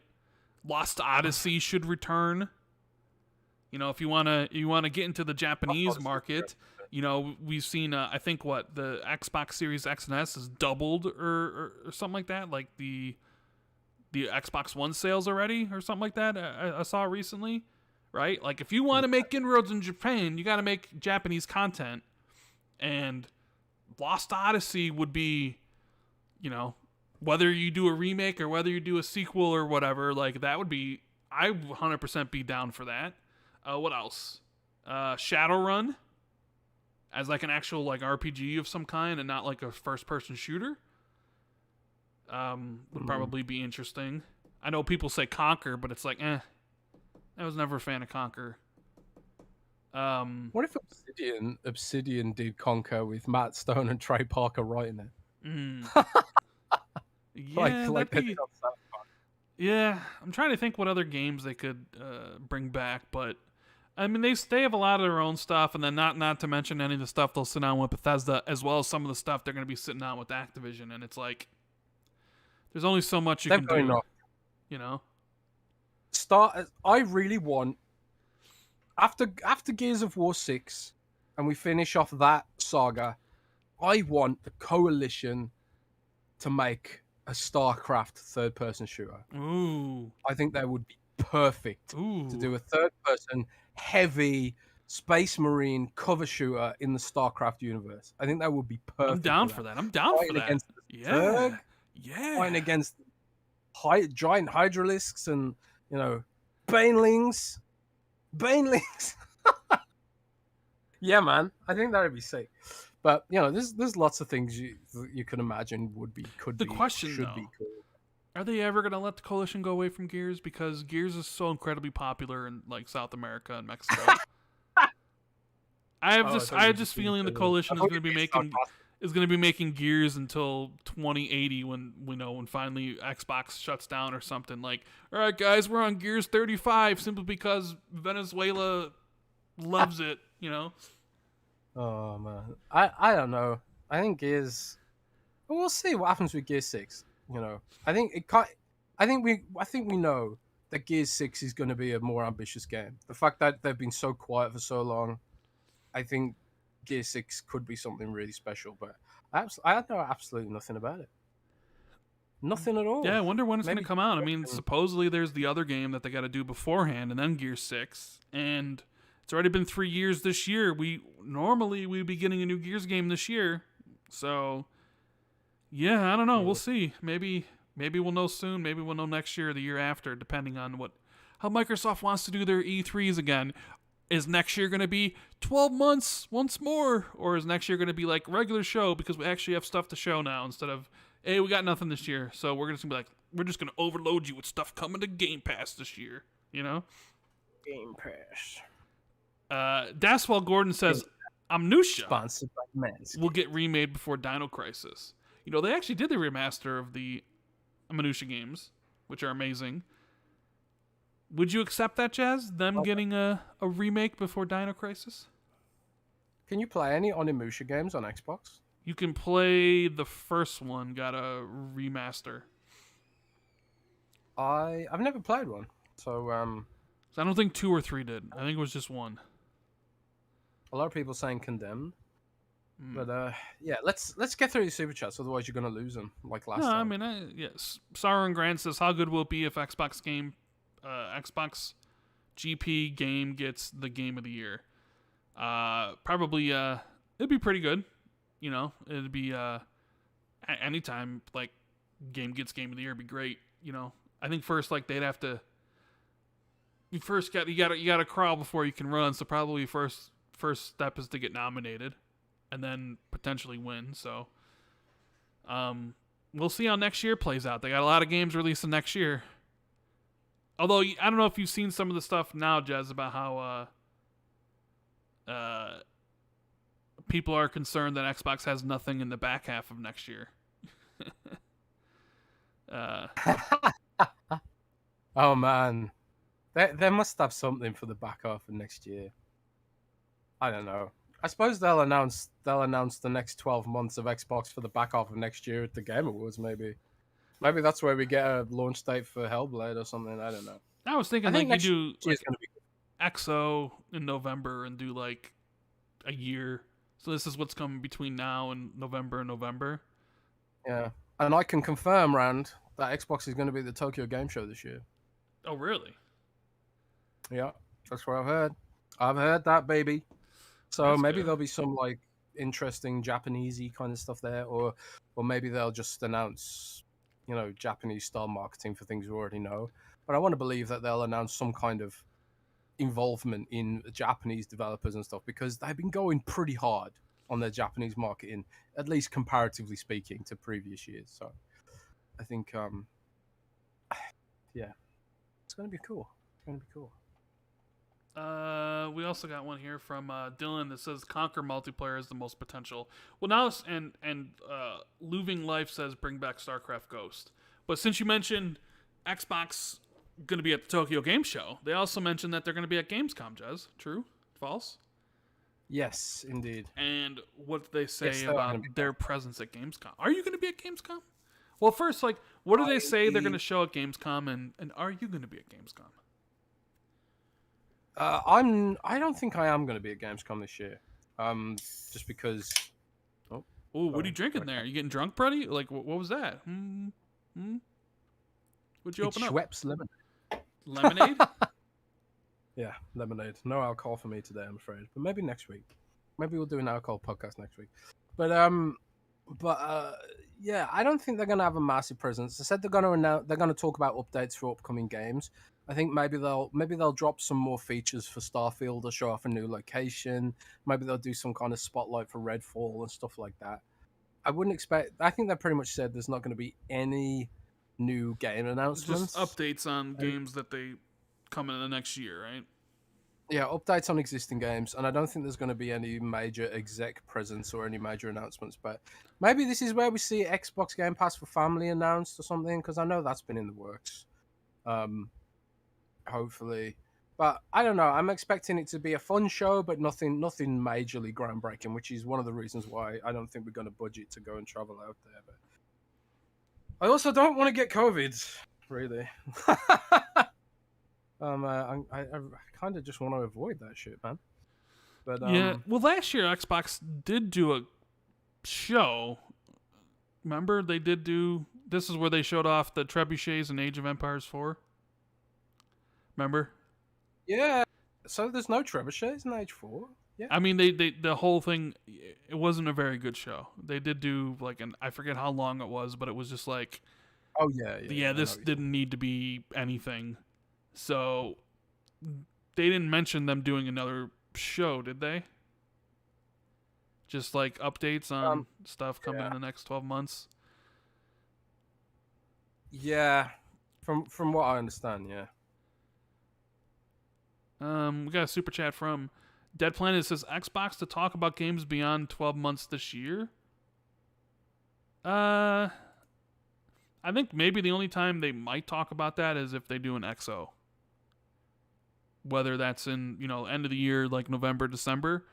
If they do an XO, maybe they talk more about games coming out 12 months and past. Because, I don't know, we just don't know if, like, this E3 was only 12 months simply because they didn't have anything. And this was, like, a good way to, like, kind of camouflage the fact that they didn't. Right? Because we don't know what their plans are for next year.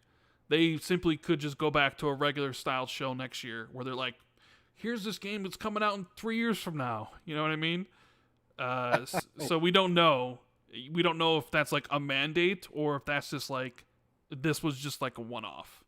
We can't be sure.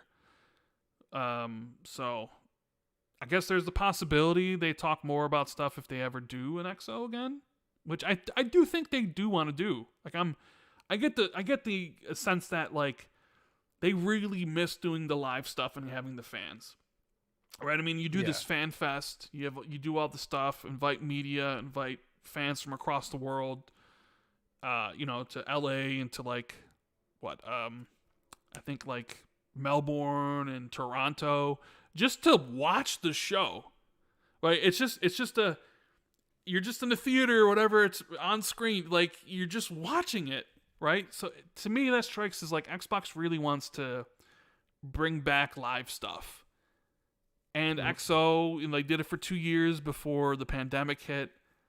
I think it's something they could bring back, especially with all the studios they have and like all the games that are essentially coming. XO makes more sense now than it ever made before. And then we got the E3 announcement for 2023 that they're coming back second week of June, and it's who's the company running it this time, Jez?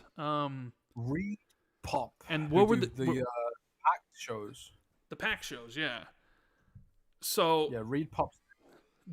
I guess my question to you is, and with E3 coming back and in person, with Summer Games Fest coming back and in person, do we see a live Xbox show next year with fans in a theater, or do we see a digital Xbox show with a fan fest in LA? I think they'll probably do the Microsoft Theater thing next year. You think so? You think it'll be a live show? I think it'll be a live show. Unless there's like some kind of crazy new variant that turns people into zombies or something. I think there's a high chance that there'll be a show in the Microsoft Theater and also with a live audience, and they'll also have games to play. I think things will pretty much be back to normal next year with regards to shows. And I've probably jinxed it now. I've said that. Yeah, now And that you said everything's that. And people at Xbox Link will probably listen to this and be like, oh, well, they think it's happening? I guess the other question is, will Paris be on stage? Paris? Yeah. Yeah, maybe. Yeah. Why don't you be on stage? You could be the man with 2 million. Nobody cares about me. Nobody wants to see Randall Thor 19. They want to see Paris, though. But Rand, but you're the man with the million. That no? doesn't mean anything to anybody. But they put you on stage before, man. Well, true, but, you know. Maybe you could be there to announce the new achievement system. That's never happening. New achievement system? Yeah, no. That's never happening. Let's not talk about things that are they're fairy tales. Chinook Guy says, hey, how do you guys think that Xbox will handle all the events that they will have?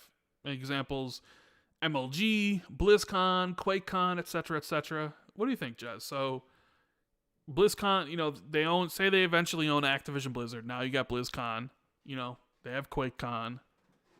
You're going to have all this stuff. Like, how do you go about doing these things? Do you tell Blizzard that they can't do BlizzCon or announce new things at BlizzCon because you want to announce them at your Xbox show? Like, do you prevent Bethesda from announcing stuff at QuakeCon? You know what I'm saying? Like, do you create something called the Xbox Con? Like, what do you do?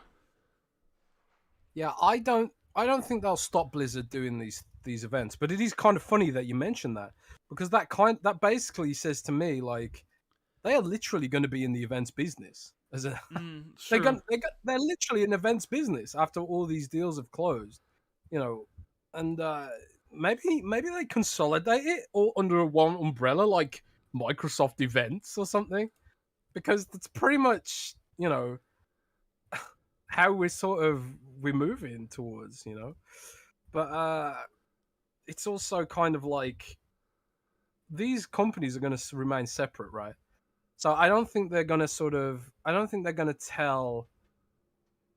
going to be like, yo, Blizzard, you can't do this, or, you know, or yo, we'll cancel QuakeCon, or we'll stop doing Minecon and stuff like that. So I don't think they'll stop doing this stuff, especially because, like, when it comes to Blizzard, especially, one of the big reasons they've bought them is because of their dedicated audience, and they're one of the few that have, like, this truly dedicated audience who, you know, put up with them through thick and thin. And boy, it's a lot of thick and a lot of thin, you know, when it comes to Blizzard. So it's interesting to think about. But yeah, I don't think they'll consolidate them into one event. I think they'll just let the fan bases be as they are. You know, Microsoft's buying these companies for their audiences. They don't want to, like, bring them all under Xbox. They don't want to, like, I don't think that they'll not shut down Battle.net. They'll not sort of, I mean, they shut down the Bethesda launcher, but that's only because it made sense. Nobody really liked the Bethesda launcher anyway. But I don't think they'll shut down Battle.net. I mean, I don't think they'll take away the shows. But yeah, I suppose I could be wrong about that. Just have to wait and see. So there was a little bit of bad news this week, or this past week, regarding Xbox. I know some people didn't take too kindly to this, and I want to get your reaction to it. So Microsoft sent out emails to people basically saying that Games with Gold is changing, and that moving forward, I want to say maybe it's October or September, but at some point later this year, you will no longer receive Xbox 360 games as part of your Games with Gold subscription. Now, they haven't said what will replace it, if anything. They haven't said, like, well, you'll get another 2 Xbox One games, or one Xbox Series X or S game plus the 2 Xbox Ones you normally get. All they said was, nope, no more 360 games. There's definitely people out there that didn't like this, because the 360 games were the only games that you actually got to keep, regardless of your subscription status. So if you ever unsubscribe to Games with Gold, or, you know, Gold in general, you would still keep all the 360 games that you downloaded for free. Personally, I'm a couple minds on this. One, I don't care about 360 games in the year of our Lord 2022, okay? I ain't playing any of them. I haven't claimed any of them on Games with Gold in forever, because I played all the 360 games I ever could want. So there's nothing Games with Gold has ever put out that is like, oh, I want to play that. Because there's ever been a game that I wanted to play, believe me, I own it already. So losing Games with Gold to me isn't a big deal because I'm not going to play it anyways. However, with that said, I don't like the idea of paying for something and getting less. Right? Even though I'm never going to use Games with Gold, I'm never going to actually download or claim the 360 games. You for years you've been, like, hey, you pay this much and this is what you get. You get 2 Xbox One titles and 2 360 titles. And now you're still paying the same amount, but now you're just getting 2 Xbox One titles. So I don't like the idea of paying more or paying the same and getting less. So, like I said, I'm of two minds. One, I don't care because I'm not playing the 360 games, so it's of no value to me. But then two, it's like, well, I am still paying for it. So are they going to replace it with anything? I would like to see them replace it with Xbox Series X and S titles because that would actually be something I would probably be interested in. So I'm not really sure how many people are interested in 360 games in 2022. Yeah. So this, I saw a lot of people upset. How do you feel about this, Jez? Do you think Xbox is going to replace the Xbox 360 titles that they're removing with something else? Are they going to try to get away with basically saying, well, you only get 2 games now? What are your thoughts on it? I think they should just kill it. You should just, okay, yeah, if you want to say, get rid of Xbox Live Gold and make multiplayer free, I'm 100%. No, I think they should kill Games with Gold. I mean, I kind of get it from your perspective that you're sort of losing value on the service, right? But I think it's time to rip that band-aid off because Games with Gold has been horrible for months, for years, and they've stopped really trying to put decent games in it. So if they're not going to try to put decent games in it, just kill it and put that budget into Game Pass. Get us more games for Game Pass, and focus on that platform and focus on that brand, and then move towards getting rid of Xbox Live Gold completely. I think it's time to start thinking about Xbox Live Gold as a service that is legacy and that it's going away eventually. I think they should literally just fold Xbox Live Gold, the paywall, just fold it into the lowest tier of Game Pass. I think that would get a huge amount of subs instantly. And yeah, maybe they'll take a cash flow hit initially. But I think they should just literally convert all of those subs into a new tier of Game Pass in some form. Wait, so you're saying that because it's a part of Game Pass Ultimate right now. So you're saying they should remove they should remove it from Ultimate and put it with the $10 tier instead? Well, maybe they make a new tier, call it Game Pass Lite, right? It costs the same as. Okay. Yeah. Bear with me. Are you laughing? I haven't even finished. Because another tier of Game Pass is exactly what the world needs. Yes, it does. We need another tier of Game Pass, and hear me out before you start laughing at me, Brand. The disrespect of this man. But anyway, the Game Pass Lite, right? We get so gold is already $9.99 a month. Okay, so maybe and how much is Game Pass Ultimate? 15. It's 15. Mm-hmm. So maybe what you do, right? What you do is you do Game Pass for consoles, right? Game Pass for consoles. And it costs maybe less than Game Pass Ultimate. You get cloud only on your console. And you only get the console games and you get Xbox Live Gold. Maybe. Do it like that. Something. No.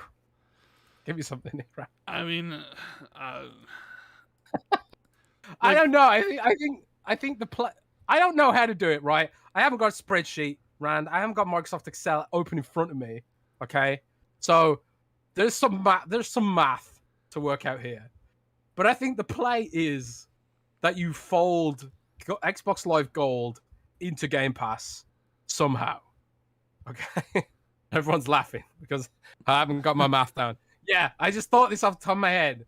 I'm not running Microsoft's business here, but I do think the play is to. My point is, the play is to move Xbox Live Gold into some tier of Game Pass, Even though it's somehow. already a tier of Game Pass. Yeah, but like force it somehow. Just put it into Xbox, the basic one. Is that really move it off Ultimate and put it into the other one? No. So you move. So no? Okay. So now regular console Game Pass gets you Xbox Live Gold, is what you're saying. Yes. But could you still subscribe to Xbox Live Gold without the need to subscribe to Game Pass? I guess that's the question I would have. No. So you have to subscribe to Game Pass if you want to play multiplayer, is what you're saying. Yes, that's what I'm saying. You have to subscribe. I don't like that idea, Jez. I don't like that idea. Why not? I think the idea of forcing people to subscribe to Game Pass to play for multiplayer is a bit too much. But they already have to subscribe to something. They get more from doing it. But not everybody wants to subscribe to Game Pass or needs to subscribe. At least like with Game Pass, it's like you subscribe if you want to, right? I sort of feel like if they were like, well, no, you need to subscribe to Game Pass to play multiplayer, I think that's where it's kind of like, now you might be crossing a line at that point. Why? Why? What if it costs the same? Costs the same as Xbox Live Gold, but you also get Xbox Live Gold in all the games. There's literally no downside. I mean, well, but then say if it costs the same, why not just let me subscribe separately? Like you've always been able to do. You know what I mean? Because Rand, Xbox Live Gold is stupid. Sure, I agree with you 100%. As we've ascertained, they need subscribers into Game Pass. They need to grow the user base of Game Pass, and I think this is how you do it. You consolidate. Sony's just consolidated all their services into Game Pass Plus or whatever it's called, or PSN Plus or whatever it's called. Why is it controversial if Microsoft does that, but it's fine if Sony does it?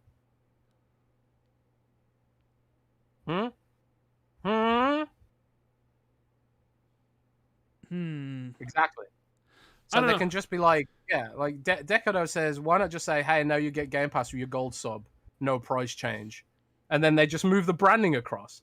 Maybe it's Xbox Game Pass that moves across the Xbox Live Gold, and then they just sneakily change the branding. The people who don't want Game Pass because of some strange moralistic reason just seems odd to me. Yeah, and people are saying like, yeah, but you can get Xbox Live Gold for $60 a year.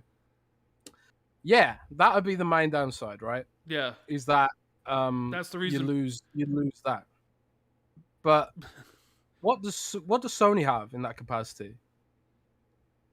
What do you mean? I mean, how much do you have to? Can you still subscribe to multiplayer separately on Sony stuff? PS Plus has always been their multiplayer subscription. It's the same. It's remained the same. Well, what's changed? What's changed is now, but PS Now is gone. They've basically folded PlayStation Now into upper tiers of PlayStation Plus. PlayStation Plus has remained exactly the same. Like the base tier of PlayStation Plus with the deals and the multiplayer, that's remained 100% the same. Okay. They just added on a games library on top of it for more money, and then the backpat trial stuff on top of that. So the base PlayStation Plus has remained the same. Here's what you do. Here's what you do, Rand. Uh-huh. Here's what you do. Okay. You do Game Pass Lite, right? Okay. $60 a year. Mm-hmm. It gives you multiplayer online. Okay. And it gives you a small cloud library. I'm fine with that. Because the thing that you wanted to do, which was roll it into the bottom tier, and not being able to buy gold separately would have made multiplayer online $120 a year, which is exactly the thing that we fought against last year when they tried to do it. Yes, I forgot about that. Uh-huh. So that's what you do, right? But if you wanted to roll in a lower one, then you can tell your shareholders that, look how many Game Pass subscribers we've got, right? Mm-hmm. They don't have to talk about what tier they're on. But then you can, like, the money that you're wasting on games with gold, which is terrible anyway, you can just quietly shuffle that under the rug. And then the added value isn't the games with gold, which are terrible anyway. The added value is cloud, which is what they want to grow anyway. Sure. You know, it's more forward facing. Look, I get the fact that Xbox Live Gold is a dinosaur and it doesn't work in this day and age. And I get the fact that they want to grow Game Pass. You just have to be very careful about how you fold those two together. And the initial one that you offered didn't work for me because you're basically telling consumers that, hey, play more. Simple. Like, there's going to be a group of people out there that don't want Game Pass, right? That just want to play Call of Duty or whatever online games. And it's like, you can pay $60 for that. Even though it should be free, whatever. Like, that's not the question. Like, you've been paying $60, you should be able to pay for it. I think it'd be kind of a little sneaky if Microsoft's like, no, we're gonna put it into the base tier, so now you have to pay for Game Pass, and it is double the price. You know, we fought against that last year. But somehow, if you want to like still pay $60 for it, but have a cheaper tier where it's like, oh, maybe it's streaming only or something. You get streaming Game Pass, or maybe it's not day one games or something like that. But like, okay, maybe it's like indie games. You like essentially like get it, for the same price. I'd be more okay with that. You know what I mean? I just don't want I just don't want to be like, well, you have to subscribe to Game Pass to play multiplayer, and it's also $120 a year. And no, that doesn't work for me. That doesn't work for me. But realistically, what do you think they're going to do? Because I don't think they're going to do anything with the Game Pass stuff right away. Because October is coming up soon when this takes effect. And are they just going to go into it and be like, sorry, all you're getting now is 2 Xbox One games, and that's it? Do you think they sub anything else in? Do you think they offer an extra Xbox? Like, so now you get 3 Xbox One titles instead of 2? Or do you think they just be like, whatever, nobody cares about this, here's 2 games and we're done with it? What do you think? Just do 2 games. Because they've probably got data that nobody bothers downloading them. I can't remember the last time I bothered downloading a game. Well, I don't think anybody really downloads them because they're not good. Well, yeah. So why even bother having it? Just get rid of it. I don't know. Then again, we don't see the data, so maybe people actually do. Well, I've actually seen people in my comments, and I've seen people even here, people that be like, I actually like the free games from Games of Gold, because we're thinking like everybody else is like us. But I've talked to people that are like, I don't really have a lot of money to buy games, so like I look forward to the Games of Gold that I can download every month and play. There might be people like that. I don't know. I don't know what the numbers are. I mean, the argument, the real argument is get rid of the paywall for multiplayer, and then all these problems go away. But the thing is, they realistically can't do that because it's tens of millions of dollars a month they'd be losing to get rid of that. And they sell the consoles without making a profit, and maybe even taking a small loss on the console hardware. So they need those subscription services to actually make money. So while, yeah, in a perfect world, it makes complete sense for the consumer to drop the paywall for multiplayer, and it would give Xbox some very strong differentiation against the competition.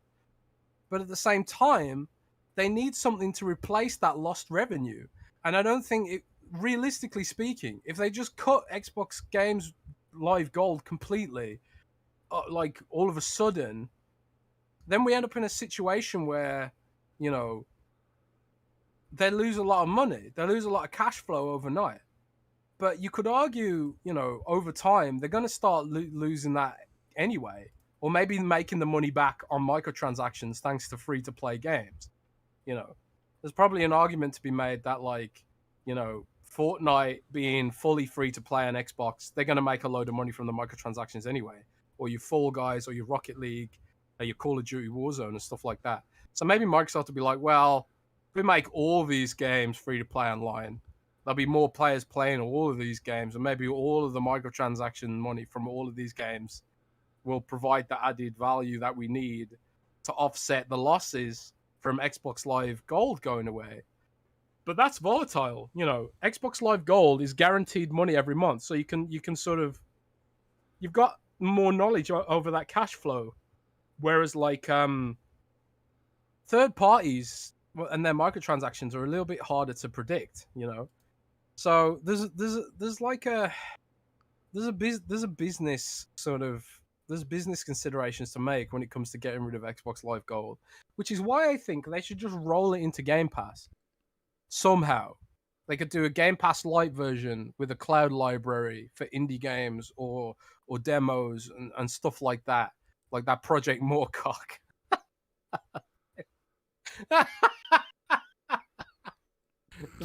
Rand? Yeah. Moorcock, laugh it up. Keep on laughing it up. What's it actually called? I can't even remember what it's called now. Moorcroft. Moorcroft. Okay, Moorcroft. All I can think about is Moorcock.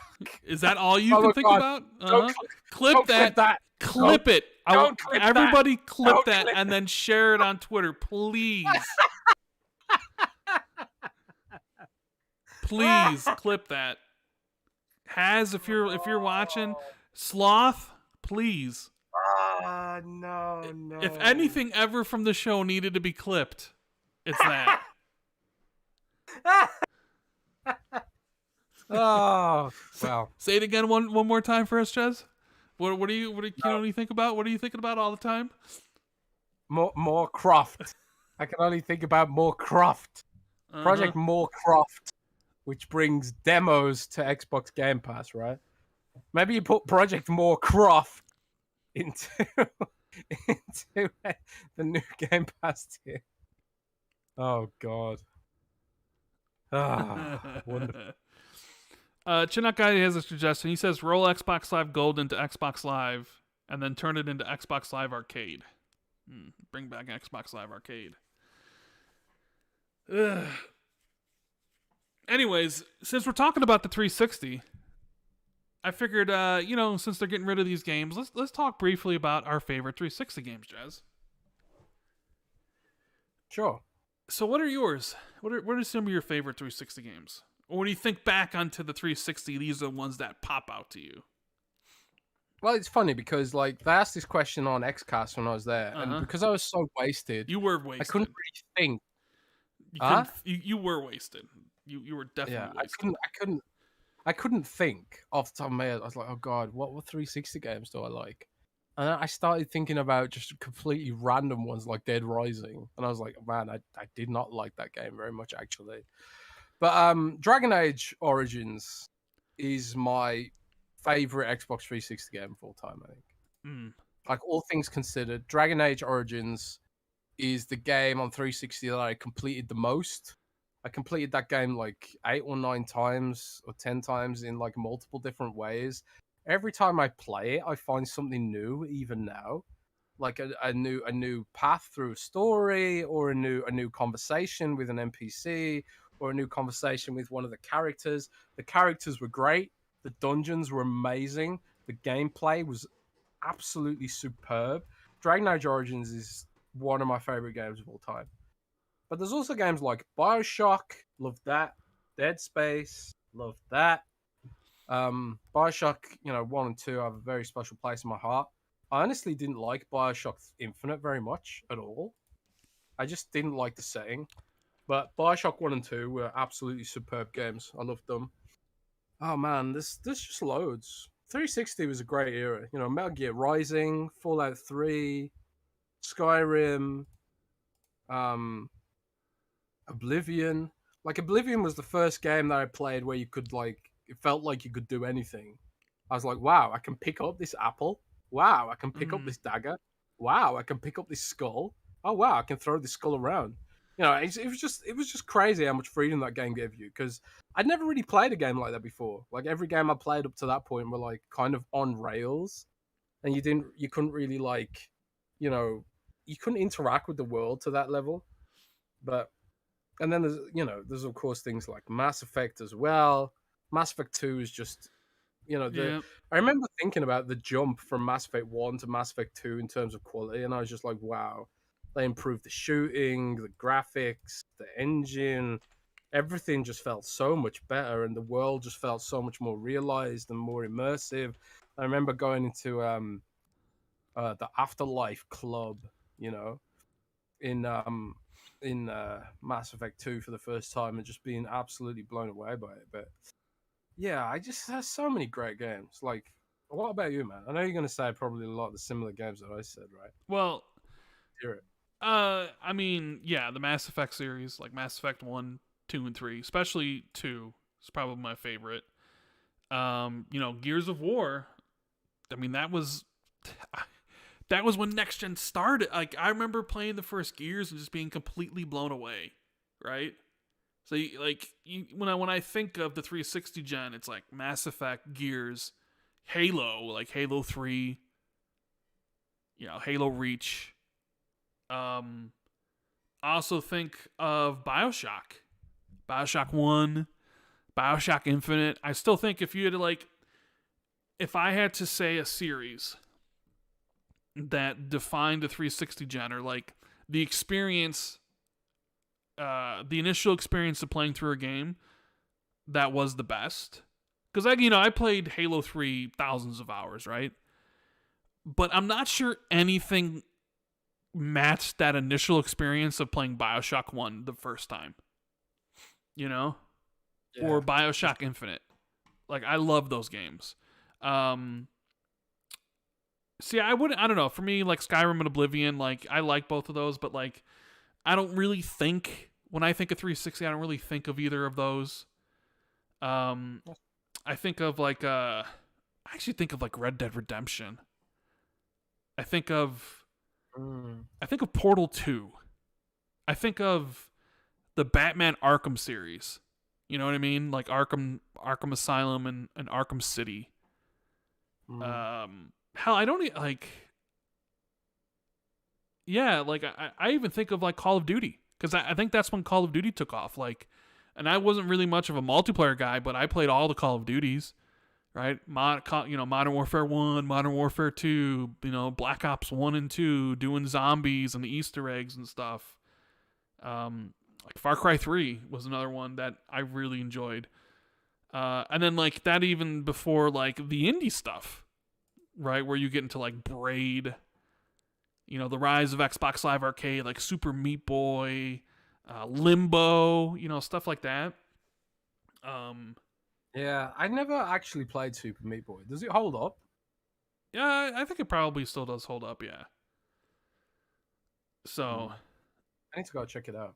I mean, to me, like, Tomb Raider, Grand Theft Auto 5 is another game I played a lot of, but I don't know, when I think of Grand Theft Auto, when I think of like the 360, I don't necessarily always think of Grand Theft Auto 5, but I think to me, like, that gen will always be my favorite generation.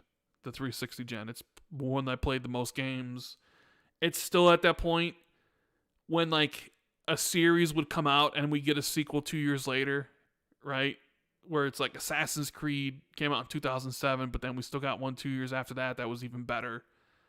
Games were, yeah, it was just like, even right now, it's kind of like you get a game and then like a potential sequel probably won't happen until 4 or 5 years later. But like then, you were getting the sequel 2 years later. It was great because like if you liked something, you would immediately see the sequel for it not that far, far away. Yeah. Whereas like now it's kind of just like, oh well, yeah, like I can't wait for Hellblade 2. How long is it gonna take for Hellblade 3 to exist? And it's like 5 years if they even bother to do one. You know what I mean? Yeah, I don't know. I think the 360 gen was amazing. So, yeah. Wolf Assassin says, "Do you think XO 2022 will happen this year? If so, what do you think we should expect? Have a great day, everyone. #keep it gaming." I mean, I don't know for sure if it's happening. I get the sense that they probably want to do it, right? Yeah. And I do think this year would be a good year to do it. You got a lot of titles coming out at the beginning of next year. You know, people still want to know, like, you could still show Avowed at this show. You know what I'm saying? Like, there's stuff that you could still show. So I don't know if it will happen, but I think they want it to happen, and maybe we'll eventually hear about it later in the year. But I do think they are going to bring back XO. Whether or not it's this year is the question. I think like next year is probably almost a certainty at this point. The only question mark I have is for this year. I think you feel the same, right, Jez? Yeah, just a big question mark. The thing is, like, COVID cases are going up again, and yeah, it's like these current variants don't seem to have the same hospitalization rates. But I think it is starting to make some countries nervous. I think UK's COVID rates jumped up 30% the last couple of weeks after Glastonbury. Funnily enough. So that's probably something they are aware of and thinking about when it comes to planning these shows. But we do seem to be at a point now where COVID isn't killing people left, right, and center anymore, and the vaccines are available, and So I don't know. It's we'll have to wait and see. I think it would be cool if they did do it. Yeah. Jez, you wanted to talk a little bit about Ubisoft because you were going off on them today. Yeah, so like it was interesting because Ubisoft came back and said it was basically wrong. But what people were angry about the last few days was there was a message on Steam that kind of suggested that Ubisoft was going to remove Assassin's Creed Liberation HD. I think, is it called Liberation? I can't remember. One of the Assassin's Creed spin-off games, Ubisoft decided to remove it from sale. And the way it was worded on Steam, it made it sound like Ubisoft was going to pull the game from people's libraries, even if they purchased it. So there was a massive uproar about this. And for some reason, it took them a fairly long time to get out there and issue a statement about this news, which I find a little suspicious. Because this whole drama started like a couple of days ago, I want to say. But it just started blowing up over the last few days, and then they were kind of like, oh, actually, yeah, this is wrong. We're not taking the game away, blah blah blah blah, and whatever. But the damage has already been done. Like if you go on Ubisoft's replies, you can still see loads of people raging about it. Ubisoft have turned off replies to their tweets. And yeah, Justin Adams says it wasn't accidental or suggested. They absolutely wanted to do it and got caught by the blowback. I mean, that's the question right now. Is like, is the reason why they took so long to address this because they were having internal meetings about whether or not they should actually do it or not? Because for me, if they weren't planning to do this, they would have come out and said it pretty damn quickly. But it kind of feels like they took their time to me. But maybe I'm just being cynical. But it does call into question the whole sort of digital stuff, right? I think I read recently that people who purchase content on PlayStation, movie content in like Germany or something, right? Yeah.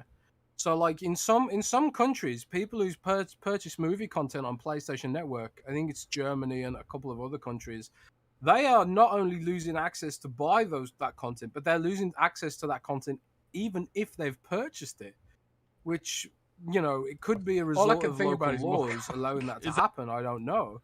But it does kind of remind us that digital means we're just renting a license, basically, a lifetime license to a piece of content, and we don't actually fully own it. We only own it as long as those servers are active. And I'm someone who firmly believes that Microsoft's cloud will outlive me, and that Xbox Live will outlive me. So, like, when it comes to, like, discussing buying games digitally on Xbox, I'm not too bothered about it. But at the same time, it's kind of like, well, what if Ubisoft decided to pull their games from Xbox at some point? Because it is possible. I don't think Microsoft could stop them doing it if they wanted to pull those games from my library. I honestly don't know. I'd have to like, research that and get back to you on that. But it did kind of give me pause, I mean, how do you feel about it? Because you've got a mix of digital and disc, right? I don't have any disc Or games are you all anymore. digital? I'm Oh, you're 100% not digital digital. at Yeah. all. Yeah, I'm Um. 100% digital as well. But how do you Yes. feel about it as someone who else is I mean, it's 100% digital? the danger of the full digital future, is it not? Is that at some point, for whatever reasons, a company could decide to be like, we're not selling this anymore, and you no longer own it, right? That's the ultimate fear. Um, but I don't know. I don't. I don't. To be honest, it doesn't bother me really that much. Um, like I use maybe it's because I buy stuff for different reasons than a lot of other people do. Some people are like, you got to buy physical because you got to own it, right? So you can own it, so you can have it forever, right? So even if they do take digitally away, you could still own it physically. But like when I buy something, and I buy everything at half price because I game share, I'm not looking to own it 20 years from now. Or how was the right way to say this? It's about I'm basically buying it so I can play it and get the experience of enjoying a game right then and there. I'm not buying it so I could have it and in 2042 load it up again and play it. That's not why I buy stuff. So I guess maybe for me, ownership doesn't really factor into the decision. And I know for a lot of people it is about ownership. Like they can't take this away from me, and as they hold the case in their hands, right? Which is a good reason to own physical if you really care about that stuff. But I don't really care about, let's say, a game I bought recently, Tiny Tina's Wonderlands, right? If 20 years from now, Take Two and who makes that game? That's Gearbox. Let's say for whatever reason Take Two goes under, Gearbox goes under. They gotta stop selling the game. They gotta anybody that owns it can't play it anymore. Okay, so you can no longer play Tiny Tina's Borderlands in 2040. I'm probably not going to care at all. You know what I mean? Yeah. So like the idea of like losing Assassin's Creed Liberation, that wouldn't really, like, I don't know, it wouldn't bother me. Like, and that's because I'm not buying these things to own them so I can play them 20 years from now.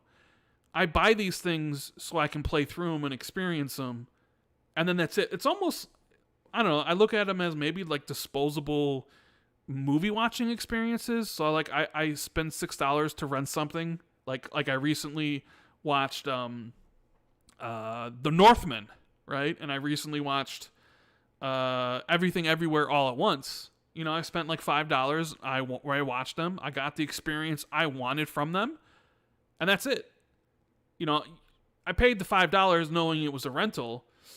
I guess I'd probably feel the same if I spent $20 as a rental instead of $6. So all the games I do own on my Xbox, like, I don't really, I guess in my head, I'm not looking to play any of those games again after I play them the first time. So if they came out and said 20 years from now, oh, your entire Xbox library is gone, I'd probably be like, whatever. I got what I wanted out of it. I was never going into this being like, I want to play this game in 2040. I don't know. Maybe I'm weird like that, but I just know myself. Like, I don't replay things years later. I play a game, and then unless it's a multiplayer game, I probably never play it again. Once, even during when I was really big into achievements, I get all the achievements, and then I was done, and I never go back to it. And, there was this whole big thing in the achievement community where, for example, server closures and stuff, right? And especially for server closures for games that that had achievements tied to them. So people would freak out, right?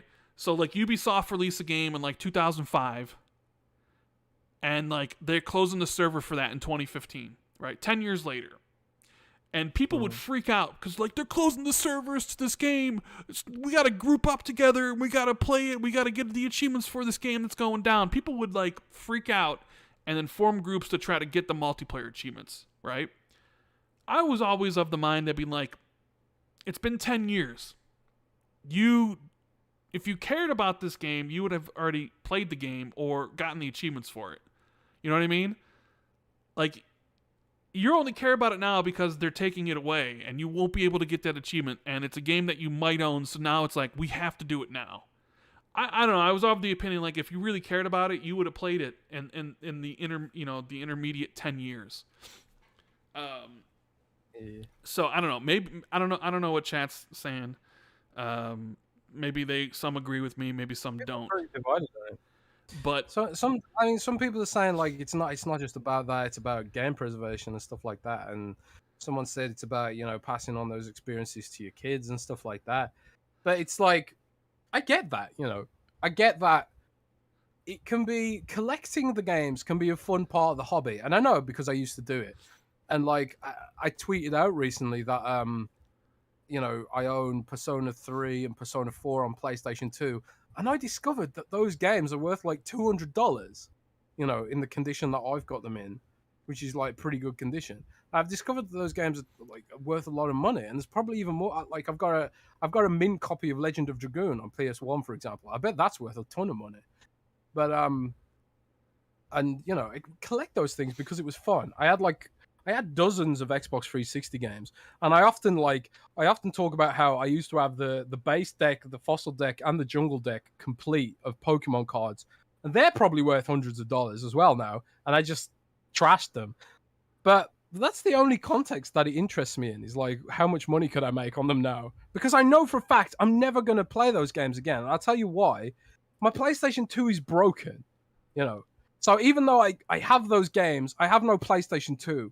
Sony doesn't make PlayStation 2s anymore. So if I wanted to play those games, I'd have to buy a second-hand PlayStation 2.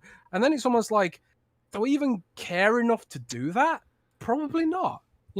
I probably will rather sell those games so they can go to someone who does care about that stuff, because I personally don't. And I see it the same way you see it, Like, I will play those games like digitally, and I'm not going to worry about whether Xbox shuts down in 50 years or not, because I probably, in 50 years' time, I'm not going to be thinking like, oh no, Microsoft took away my ability to play Mass Effect 2 backwards compat on my Xbox 7 or 8 or whatever, what point we're at by then.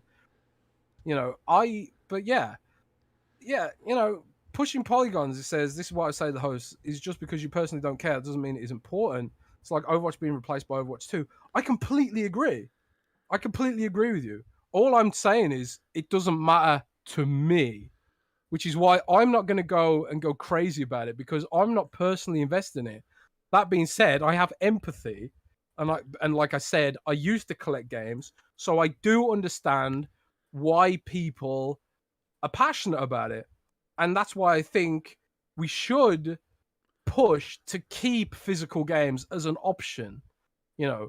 I think if we do get to a point where the next generation of consoles, there's no physical option at all, I think that's bad. No, I agree. Even though I don't, I agree with you. I 100% agree with you. Like, I'm not telling anybody how they should feel about this, right? I think physical's great if that's how you want to consume your games, because you want to own them and you want to be able to resell them, and you want to be able to hand them down to your kid brother or your actual son or daughters. Hey man, that's amazing. Go for it. I just fell out of the physical ownership, and like with Jez, I just know that 20 years from now, if they did remove stuff, I won't care. I got what I wanted out of it, and I bought these games to play them right then and there. I didn't buy them so I could bust out my Xbox Series X 20 years from now and play them. That's just, and I do believe this is an important thing. Game preservation is important, and corporations are always trying to get a leg up on consumers. And so, as if next generation, the PS6 comes out, and the Xbox double X or whatever, and it's only digital games, that would, yeah, I don't think that's, I think that's maybe, that wouldn't be good. I don't think, like, if it was all digital and there wasn't any physical, I don't think that'd be a great thing at all. Yeah. I still think I still don't think there's a think anyone market advocates for I still think there's a market for physical. You know, what is it, like 35% of the market I think is still physical, which is still a significant part of the market. I'm just telling you how I consume my games, and that's why I don't get bothered when, you know, when Ubisoft's like, Assassin's Creed Liberation, you may not be able to play, even though they came and said, no, anybody who owns it can download it, play it, delete it, re-download it, whatever. Like, if that was on Xbox, or the games that have had it on Xbox that I've owned, great. Like, I'm not looking to play that game again. You know what I mean? Like, I'm not looking to play, you know, for example, if they were like, hey, you can't play Gears 1 again. Okay, fine. Yeah. I played Gears 1. I'm not looking to play Gears 1 again. I don't know. But I do think physical is important. There'll be other people who essentially will fight this fight. It's just hard for me to fight this fight when it's the opposite of how I've been operating for I don't know how long.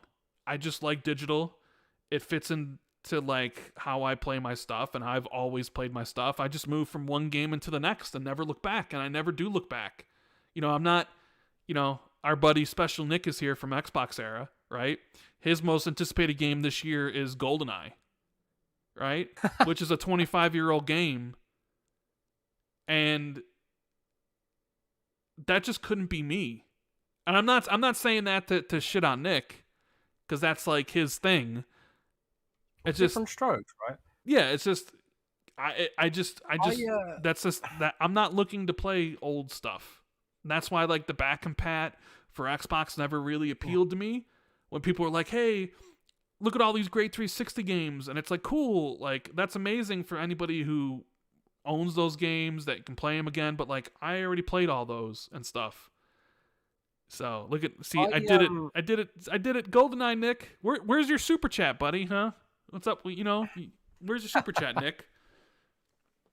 I agree with you. Like people are often shocked that I don't play WoW Classic, for example.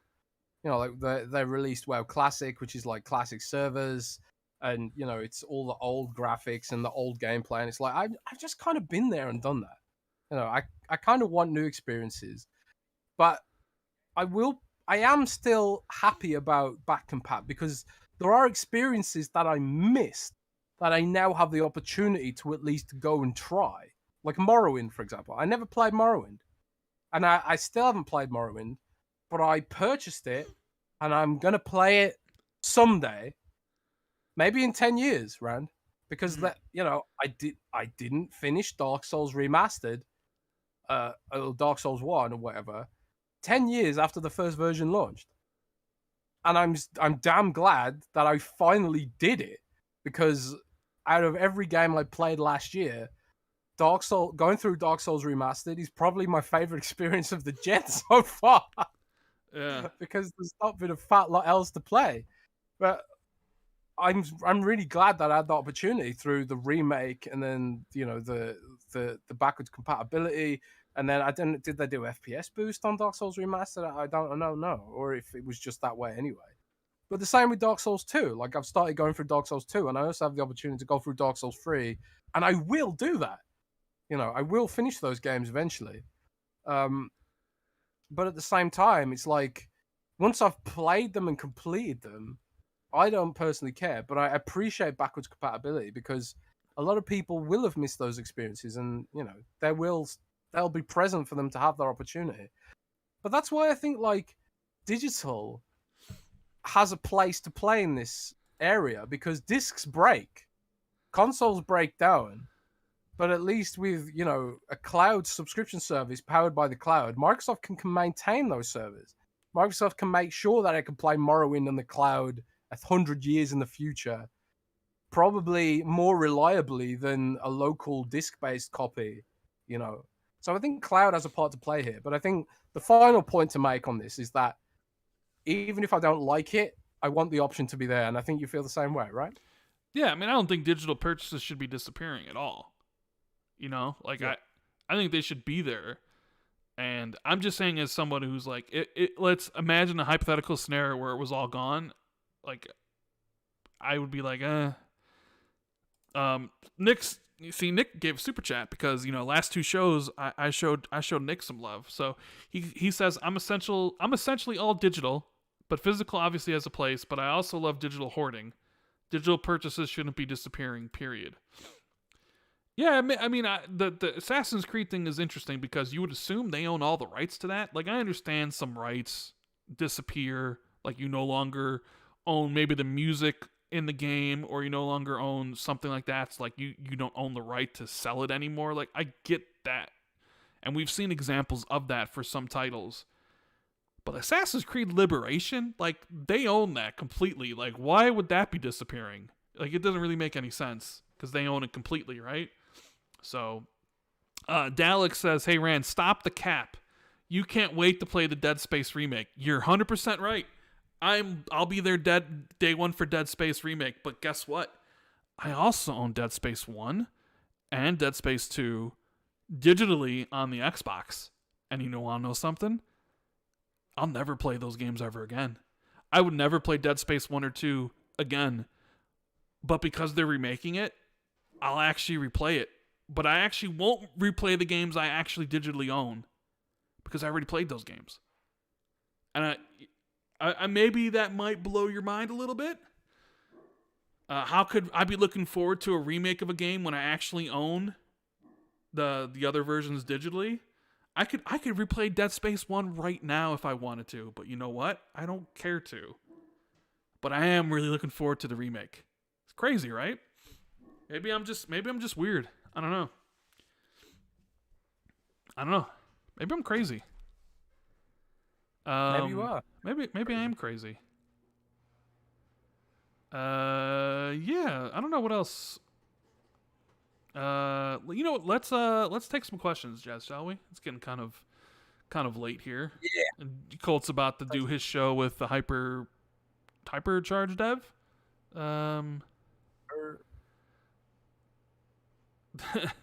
Doom Reaper says, "Damn Rand, don't eat leftovers either, I bet." Oh, I love my leftovers, bro. I love them. But then again, I haven't finished it. That's the whole point. Like, if I eat the leftovers, if I ate a pizza and only ate half of it, that'd be like playing half a game. So yeah, I'm going to finish the other half when I want to. And then once the game's finished, it's done and over with. Dr. Hughes says, "You could just play it now, though." I know I could just play it now if I wanted to. I already had played Dead Space. I've played it 4 times. I've already played Dead Space 2 like 4 times. They're adding new stuff to it, though, right? Well, yeah. I'm just saying, like, I've already played those games. A remake, not a remaster. I don't know. Can you justify the Dead Space remake if it was $70? I don't know. I like I said, I game share, so it's $35 to me. So that's how much I'll be paying for it. Ian says, "You guys don't have kids. I've thought about who I'm going to hand my Steam collection to, son or daughter." Yeah, I don't have any kids, so it's just me. So I'm not worried about it anymore. So it's just me.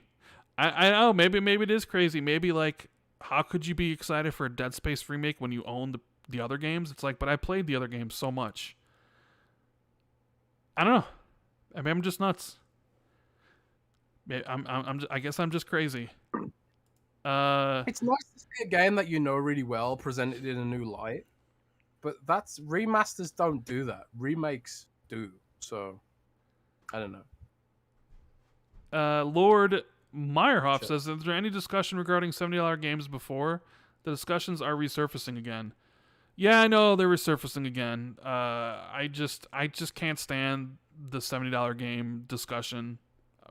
I don't know. I don't get it. The thing is, $70 games are inevitable. They are inevitable. Like, because of inflation, companies' costs are going up and up and up and up. And when you like, I know the $70 game thing was happening before inflation happened, but thanks to inflation, it's going to force the hand. I think Microsoft's going to do $70 games. Every publisher is going to do $70 games. I think indie games will go up $10 as well. I think the price of games generally is going to go up because of inflation, if nothing else. You know, because if the cost of everything goes up, the operating costs, your building rent, your electricity, then you have to, put the price up of the product at the end. And it's just inflation. So that's the be all and end all. It sucks, but it kind of is what it is. Live Supremacist says, Jez, you never replay any game ever. I did when I was younger. Like, I just often don't have as much time as I used to, and maybe I will in the future. Like, if I live long enough to retire, I'm sure I will replay games. I'm replaying the Outer Worlds right now, in fact. Going back through it and experiencing the DLC again. So yeah, I do replay games. But I don't know if I'm going to still be replaying games in 50 years. And more to the point, in 50 years, will my console even still be working? I think it'd be more likely that I'll be playing the digital version of those games on Steam rather than the disc-based version, which I probably won't have a console for. My PlayStation 1 still works, but my GameCube is broken. I've got 2 broken PS2s. I've lost the cables for my Nintendo 64. And, like, I had a rabbit chew the cables of my Xbox my original Xbox. So I got rid of that. So, just because you've got disc-based games doesn't necessarily mean you have them forever, because your console might break. You might not even be able to buy a replacement console and stuff. So yeah.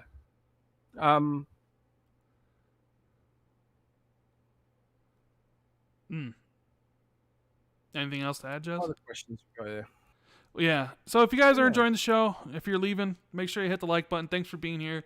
Subscribe if you're new. Jez is bugging me to make more videos, and I should make more videos, but what's there really to talk about? There's nothing going on anywhere. So, and I don't really want to talk about $70 games. I wonder what the talking point will be when Microsoft makes $70 games. Once everybody's making $70 games. You know what I mean? Yeah. Because I do think at some point Xbox will charge $70 for their games. At some point. Ask your community what they want a video on. Maybe ask them for a video topic. Maybe. Special Nick says, Hypercharged Joe was on our show the other day. He was great. Also, want to thank Jez for reaching out to me the other day. What'd you reach out to Nick about? I don't know. Well, I don't know. What are you talking about, Nick? I have no idea what I reached out to Nick about. Interesting. Face23 says, do you think since PlayStation is releasing God of War Ragnarok in November, will Sony keep releasing games during the holiday season, or is this a one-time thing? I think it's releasing in November simply because that's when it's ready to release. That could be realistically the only... Because I think, was supposed to be September? So I think they probably wanted to avoid the holidays. And at the time, I also think Starfield also had 11/11 as a release date. There's a part of me that thinks, and this may sound crazy, but there's a part of me that thinks if Starfield was coming out on 11/11, God of War wouldn't be coming out on 11/9. You think they'd have delayed it? I don't know what they would have done, but I just don't see a scenario where both games launched that same week. So I think like once Starfield got delayed, it opened up a lot of options for God of War. I think they wanted it out this year. I don't think they wanted to move God of War to next year. So it was like games ready. I think God of War would have still launched. I think God of War would have still launched because it's only launching on PlayStation, and Starfield isn't launching on PlayStation. Yeah, so well, what happens if you have another Horizon Forbidden West Elden Ring situation? Yeah, but you wouldn't really necessarily have that because Elden Ring was also on PlayStation. So Elden Ring competed with Horizon, whereas Starfield doesn't in the same way. I think they would have released both games head to head. I really do. I think they would. I don't think they would have. Yeah, well. I don't know what they would have done, but I think God of War is coming out simply because it's ready to come out. And I don't know if that means going forward Sony's going to release more games in the holiday season, They might. I guess it really depends on the type of games that are going to release. Multiplayer games, like Haven, the deal closed today. Do they release those during the holiday? Sony typically tries to avoid them and let the third parties shine, because at the end of the day, Sony's making money off the third parties, so why bother competing with them during the holidays? I just think it was like God of War was supposed to come out this year. They were targeting September, where it would have avoided it, and it was like, no, it slipped, so it'll be ready in November, so release it in November. It'd have been interesting to see what would have happened if Starfield was still coming out. Because I think the Starfield launch would have overshadowed the God of War launch. Personally, that may sound crazy to PlayStation fans, but that's what happens when you're going to have a game launching on PC and Xbox and Game Pass on day one. There'd be definitely more people playing Starfield than God of War that first month. By a significant margin. So, I don't know what the gaming discourse would have... I would have personally loved to have seen that happen. Oh, that's the other thing we didn't talk about. God of War was in the title. I forgot. God of War's release date, thanks, Face, for bringing it up, is November 9th. Which, now, it's my most anticipated game of the year. I can't wait to play it. Number 1 is God of War. Number 2 is Callisto Protocol. What is number 3? Maybe Gotham Knights? Or no, probably Plague's Tale will be number 3. Plague Tale Requiem. Saints Row 4, or Saints Row I'm really looking forward to. I mean, Gotham Knights, I'm a big Batman fan and Arkham fan, so it's like, even though that game looks rough and needs a bit more time, I'm still going to be playing it day one. Yeah. What question was that? No, I was just talking about God of War. Oh, okay. Talking about what's coming out. I got a message from a boss. Let's see what else we got. Still here. working at 11 because it's Prime Week, Amazon Prime Day stuff. Yeah. You're gonna buy it on Prime Day, Rand? Depends. Do they have any books on sale? We might. I might if they do. I don't know. Amazon don't even sell books anymore. Amazon sells books all the time, bro. Are you gonna transfer us to Colt's podcast? Yeah, when we're done here in just a minute, make sure you guys go over to Colt's show to watch him interview the Hypercharge dev. I don't know how to transfer you guys there, so. Where is Age of Empires 4 for consoles? Says Mago. I have no idea. Where is that, Jez? Yeah, I thought it would have been announced at the show, but apparently not. Maybe it's delayed or it's taking its time. I know they're doing it. I know they're making it, unless like something drastically horrible went wrong and they just decided, you know what, actually we can't make this work. But nah, I don't think they're going to do that. Historically, they've announced Age of Empires things at Gamescom because a lot of the audience for Age of Empires is in Europe. So maybe that's one of the Gamescom announcements, but if not, I guess they're still working on it or something. But I do know that it's coming. Man, I see a couple people still hung up on the whole Dead Space thing. Forspoken got delayed. Indeed, it did. Let's see. What about Pentiment, Rand? I mean, maybe Pentiment's... hopefully Pentiment's going to be good, but that's coming in... Yeah, that's coming in November. I wonder when Pentiment's coming out. I wonder... They haven't dated it yet. Huh. No, they have not. I guess it's another game that I'll just drop when it's ready, right? I also think they probably want that game for Game Awards coverage, so I think it'll launch... I wouldn't be surprised if it came out early November. Yeah. I think they want that they want that game to be like an indie darling. And yeah. Lollipop Chainsaw Game's getting a remake. It's supposed to be coming next year. I did play that game. I don't know if the name's I don't know if the game really needed a remake or whatever, but I'm not that I'm probably not going to play that one, but I am going to play the Dead Space one. So I'm less interested in the Dead Space remake because I don't think it needs to exist. Yeah, I mean, it probably doesn't need to exist, but yeah, no, I'm sure it probably holds up. Yeah, Resident Evil. Resident Evil 2 was like the best remake ever because it like Yeah, it was. yeah. All right. Well, I think that's it, guys. Thank you for being here on Monday. This definitely went way longer than I expected it to go. Lanzo says, didn't Rand replay the Mass Effect collection last year? That's 8-year-old games, not new games. I did play the Mass Effect collection last year. And you know what? I owned all 3 of the Mass Effect games digitally on my Xbox. And I had played those, the Mass Effect 1, I'd played it, 4 times to get all the achievements? And then 2 and 3, I think I played 2 twice. And then I played 3 once. And then, then the Mass Effect trilogy came out with all the new little features and stuff, and I was like, I gotta play it again. But the thing is, I could have played Mass Effect at any point in time because I own it digitally, and I never would have until they sort of remade it or remastered it. Then I'll replay it. See how that works? Maybe add some new stuff so it looks better, plays better. I consider playing it over the games I already own. It's kind of a crazy thing, huh? It is. So yeah, we'll be back Friday, maybe Saturday. Talk a little bit more about any of the stuff that happens this week, which is probably nothing because it's just the dry season. So thank you guys so much for being here. Appreciate each and every one of you, even the ones that hate me for my Dead Space talks. I still love all of you. And we'll see you. Keep it gaming, guys. Okay, everybody. Later. Rock and roll.